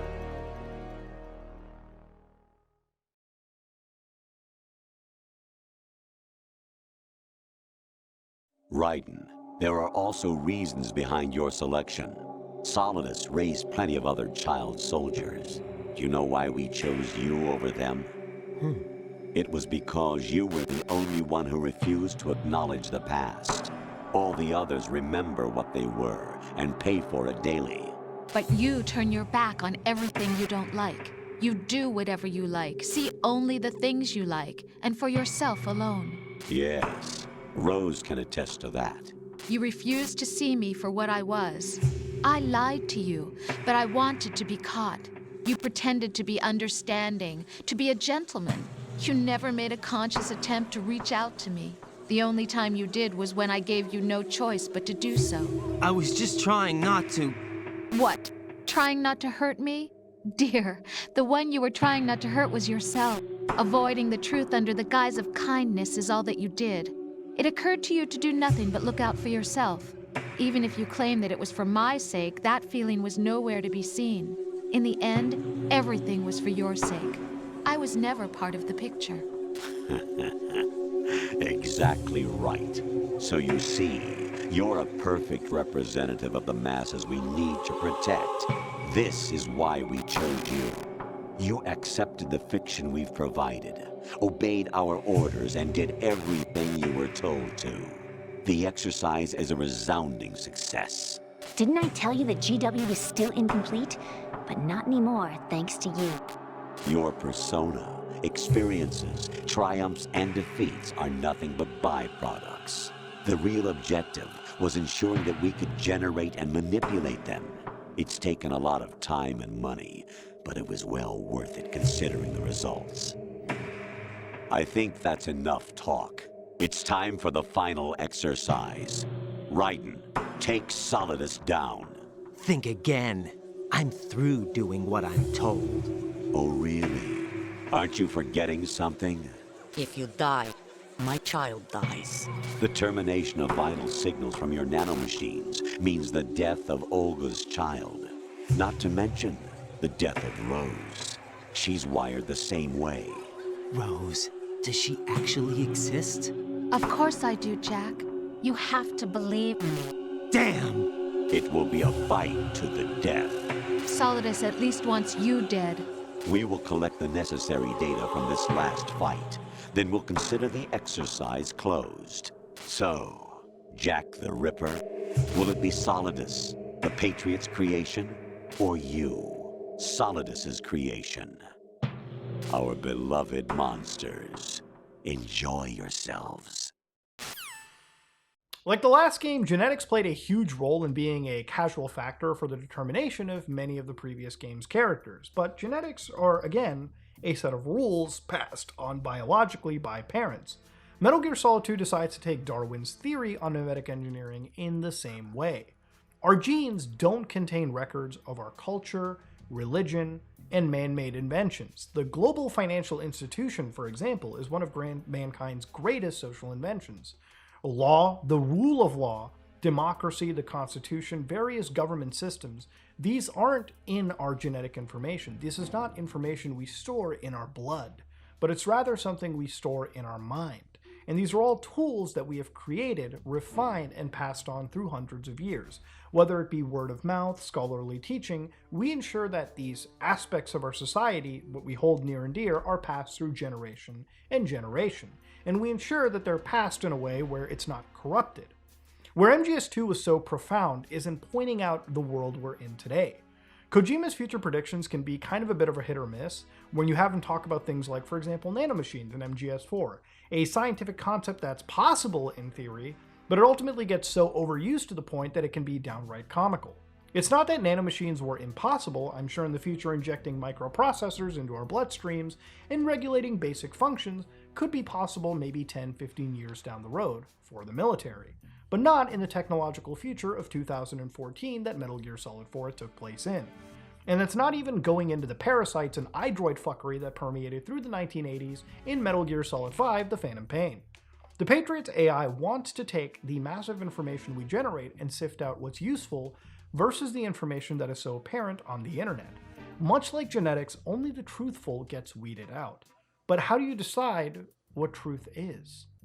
The Patriots are right. There is an overflow of information occurring on a near daily basis. The amount of content that gets uploaded to YouTube, let alone every other social media service, is astronomical. According to Soaks, a company specializing in data extraction, states that for every day that happens in 2024, around 403 million terabytes of information are generated, captured, copied, and consumed every single day. The reality of it is, the more people who use the internet and the more media we create and consume, the higher this number will go. The Patriots, or if you want to look at it as more analogous in our world, wouldn't enjoy the prospect, or the elite wouldn't enjoy if the average Andy, the average person, would have unfettered access to the internet and the ability to document and talk about any world event as it's happening at any time is something that can be kind of a double-edged sword. Misinformation is a pretty serious concern on the internet, and for every story, like I said earlier, seeing things with your own eyes is effectively now a requirement with how easy it is to fool people with artificial intelligence. false data can be generated within minutes and then virally spread even faster, and the story can be muddied not just in a few days, but in a few minutes. Mainstream news has never been as distrusted as it is now, and with more people turning to social media channels for views and news, it's now the new age pundit that has more power than the actual traditional media plant, with hundreds of thousands of followers that can dictate and shape entire narratives. And again, when it comes to narratives, with so many different social media platforms, people can stay in close circles and share and regurgitate the information that is most palatable to them. It doesn't matter what the truth is anymore. It just matters what truth gets the most attention. And I'm not saying what truth is right or wrong, but the importance is I've always placed is when you're seeking the truth and facts, it's always best to amalgamate the information you gather on the internet through numerous sources and use analytical judgment to weed out what is more likely, misinformation or what the truth is. Sometimes when a story happens, it's best to wait and look at various sources and delineate the common facts, usually, to understand what the truth can be. But it's just as easy to regurgitate the most viral post and make mistakes spreading misinformation, something that I and many people on social media at times have fallen for. It's that mass chaos that the Patriots, or the powers that be, if you want to, put this analogous to our world, want to monitor and contain. Junk data, if it is junk data, when it actually is blatant misinformation, can at best be a nuisance where people have to waste time trying to counter it, and at worst, can spread seriously dangerous information, when it may have to do with things like public health or even a geopolitical conflict. A light example of junk data is the words of Terrence Howard. Now, for the most people who look at this guy, there's going to be a lot of people that look at him as batshit insane. But one thing that I'll bring up is his 1 × 1 = 2 argument. So this is one actual post by Terrence Howard, a actor, at the time. I've never watched anything from him, so I'm not really an expert. But this is something he unironically posted about 1 × 1 being 2. So if you look at Terrence Howard, he'll say unbalanced equation argument. 1 × 1 doesn't equal 1, it equals 2. So first and foremost, he says it's not a finished equation. But what he says, in the case of 1 × 1 = 1, we have an unfinished equation, which is completely false. This is not unfinished. Because we have 2 1s on one side of the equation and 1 1 on the other side. So again, if you multiplied these two, this would just be 1 = 1.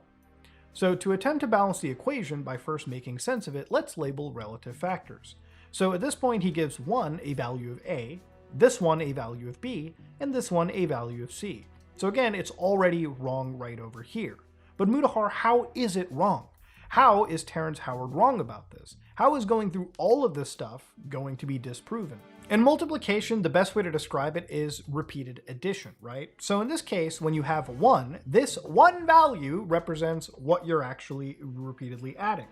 And the multiplication is the value you're repeatedly adding it by. So if you have 1 stack of 1 item, okay, you only have 1 item. It's why when you multiply any number by 1, you actually get that base number. So for instance, if you're multiplying 9 by 1, if you have 1 stack of 9 items, you will only have 9 items. If you have 2 stacks of 9 items, you then do 9 plus 9 = 18. So Terrence Howard is trying to argue very basic mathematics. And the thing is, this guy's been on shit like Joe Rogan.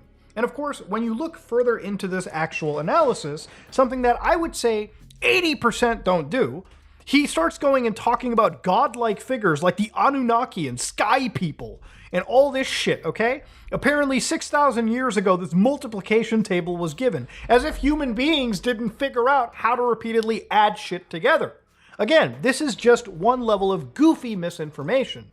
But you see, I wasted my time trying to actually correct it, trying to bring this up for anything. When you go down, he starts talking about if 1 × 1 = 2, 1 × 2 = 3, 1 × 3 = 4. Like he's inadvertently fucking up basic mathematics right here. And the thing is, depending on what hugbox of the internet you're on, some people may consider this shit to be actual truth. It's whatever is most palatable, not something that is actually the objective truth. About a week ago, an actual pharmaceutical CEO in the United States was shot dead in Manhattan. And of course, with this came an overabundance of actual information. In fact, an entire video that you can watch is available right here to view on Wikipedia, a CCTV footage showing the assailant firing off multiple rounds from a 3D printed Glock. But of course, even beyond all of it, in the days that followed, there were plenty of other actual pieces that came out. For instance, even the alleged manifesto, albeit very short, even actually ended up coming out. And it became an entire part of a culture war that evolved into a class war where people are questioning, was this assassination really something anybody should be mourning? On one hand, you've got the loss of human life, which obviously is not good in any capacity, and a broad assassination shouldn't happen. But on the other hand, you won't find anybody, including me, really crying for a CEO that's probably contributed through their actions for the deaths of several people. Several hundreds of people, if not thousands, with denied claims and whatnot. Of course, I haven't jumped into that data, but again, when it comes to any CEO involved in such a predatory industry, I personally do not care. It sucks, but I can't be shedding a tear for it. And I don't think many people are, because honestly, this wasn't really even a culture war issue, it evolved into an actual class issue. For a few days, nobody really knew who this guy was until it ended up coming out that it was actually Luigi Mangione, translates, by the way, to mansion, so take that Nintendo meme all you can to the end of the world. But ladies and gentlemen, this guy ended up actually being a pretty educated individual committing an assassination, and of course, there is an overabundance of information, and this video isn't exactly focusing on it. It's just focusing on the amount of information, just like the world of Metal Gear Solid 2, where information and the use of the internet by plenty of individuals has led to, again, all of this data flowing around. But how do you prove what data in here is good versus what is junk? What kind of information should float onwards and become part of human memetics, and what part shouldn't, is the question the Patriots wanted to answer. Now, of course, in our world, this information flows pretty freely. But of course, in the world of Metal Gear Solid 2, the Patriots already have control over what data packets are being routed through what computer. So it really is, in their world, what human beings want to know and what human beings should know, and it's really up to them. It's so fucking weird in this universe that, realistically, if you think about it, human beings really don't have control over whatever data they send. I mean, for crying out loud, Manhattan has Arsenal gear fly into it, and it doesn't even become a massive plot point from my knowledge in later entries. It really shows you that the world of Metal Gear and the entire information that flows is controlled so heavily that there can really be no dissent. There can really be no actual communication and discussion. The internet as a medium died and basically became a tool of actual mind control, quite literally in this universe. Whoever decides the truth then is actually the aggregator, costing the individual a chance at actually seeking the truth themselves. Meaning in a span of time with no contest, maybe that 1 × 1 example equaling 2 can actually be real. Or it throws society into another dark age when all we do is argue and try to figure out what the truth is without actually applying any form of real critical thinking, instead letting algorithms and content creators do the heavy lifting for us. Using an economic term, opportunity cost, if we decide the consumption of information takes up valuable time in our finite lifespan, could that not apply to information like 1 × 1 equaling 2? If the Patriots decide that information on the internet is ageless, and no matter how long it exists, the idea will preserve through human consciousness because digital information outlives us, why just get rid of all that misinformation and just have real objective truths? Why have us even waste our lifespans trying to look at actual misinformation? And that kind of thinking is something an AI is going to more likely put, because they're not looking at it with the mindset of a human being. For them, it's all cold, hard calculations. So the GWAI is this emotionless being, and while it's pretty scathing in us as garbage-producing species, there is some truth to validating information and picking out pieces that should maybe not make it into the greater diaspora. Look, social media sites don't distribute content for the goodwill of society. That's fucking bullshit. Algorithms are designed first and foremost for keeping people addicted to social media feeds, consuming ads and generating revenue for platform holders. It's purely a business at the cost of people's times, and at the worst of it, the mental and educational well-being of the user base. Metal Gear Solid 2's world goes beyond the internet. The world of Metal Gear post-MGS2 isn't a world that's caked in any free will. It's a totalitarianist world that refuses to let people govern themselves, instead treating human beings more like cattle and feeding us whatever the AI thinks will keep us actually docile. This level of control goes all the way to the highest ranking member of the free world, the President of the United States. And if that's how compromised the system is, what chance does anyone near the grassroots have? Information is power. The freedom to distribute that information has a power I'd argue is rivaled by any explosive weapon or any weapon that human beings have created up until this point. It's a power that actually threatens the Patriots, and of course, if you're extrapolating this, the elite in our society. The people who govern human beings, like cattle, are ultimately threatened, and for the first time, humans can challenge the norm and share information without it being disseminated by a few elite. And that comes positives and negatives, and that's what I think MGS2 is actually really about. The whole AI, social media, and internet control are just vehicles to help gamers relate at the time to these greater themes of free will, self-governance, and misinformation.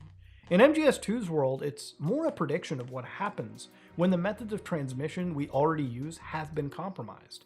It's a world where misinformation can't occur, since the Patriots control every single data packet that goes to any endpoint in the world. It's a universe where a video like this couldn't exist. Metal Gear Solid 2's world is not something anyone should really want. It's a reminder that you want free will in communication. It should come with understanding that if you're putting your time into consuming content, you should be putting the same time into verifying the content that you consume and regurgitate. You should check what you produce, and instead of relying on an AI to control the world for you, you have to be able to put in as much effort as you're receiving. And that really is the only way that you can deviate from mass chaos that could occur if all this information and misinformation ends up reaching its zenith point. The ending of Metal Gear Solid 2, Solidus is defeated, falls to his death in Manhattan off of Federal Hall. But it shows that the world doesn't stop at this moment. It just moves on. Within seconds, people are visibly moving on with their lives as if nothing happens. Even in later chronological games, this event seems like nothing more than a footnote in history. I mean, guys, Arsenal Gear just ripped into Manhattan. You think they talk about this shit for goddamn decades. But Raiden just ends off questioning who he is, or even reality. But Snake ends up revealing that it doesn't even matter what reality is. Snake reminds the player that obsessing over the words isn't the point, and deciding for yourself based on the experiences is actually what defines you. So everything that you've seen in this game as the player, that was all your own thoughts. Whatever you thought of as you were playing Metal Gear Solid 2 is always going to be different than somebody else. And it's that interpretation is what actually matters. And it matters more than whatever an AI or the Patriots or any content aggregator wants to feed you. But I guess that's a great way for me to kind of end this on. Metal Gear Solid 2 is hands down one of my most favorite games, and in the grand scheme of things, it's the Metal Gear game that I hold nearest and dearest in my heart. And in many games, many people in this franchise love titles like Metal Gear Solid 3, but I think 2 really has the most solid themes and the most interesting story. The gameplay is great, visuals are still amazing to this day, and it's a story that has you thinking more and more each time you really play it. Look, Metal Gear Solid is more than just a stealth action franchise, and when it comes to Metal Gear Solid 2, when people say about a game being so profound that it predicts the world we live in, it goes beyond just signaling social media and artificial intelligence. It really asks us to think about the content that we produce. Was this video real, or was it a lie? What really matters other than your direct interpretations of the world around you? Ladies and gentlemen, if you like what you saw, please like, comment, and subscribe. Just like if you dislike it, I am out.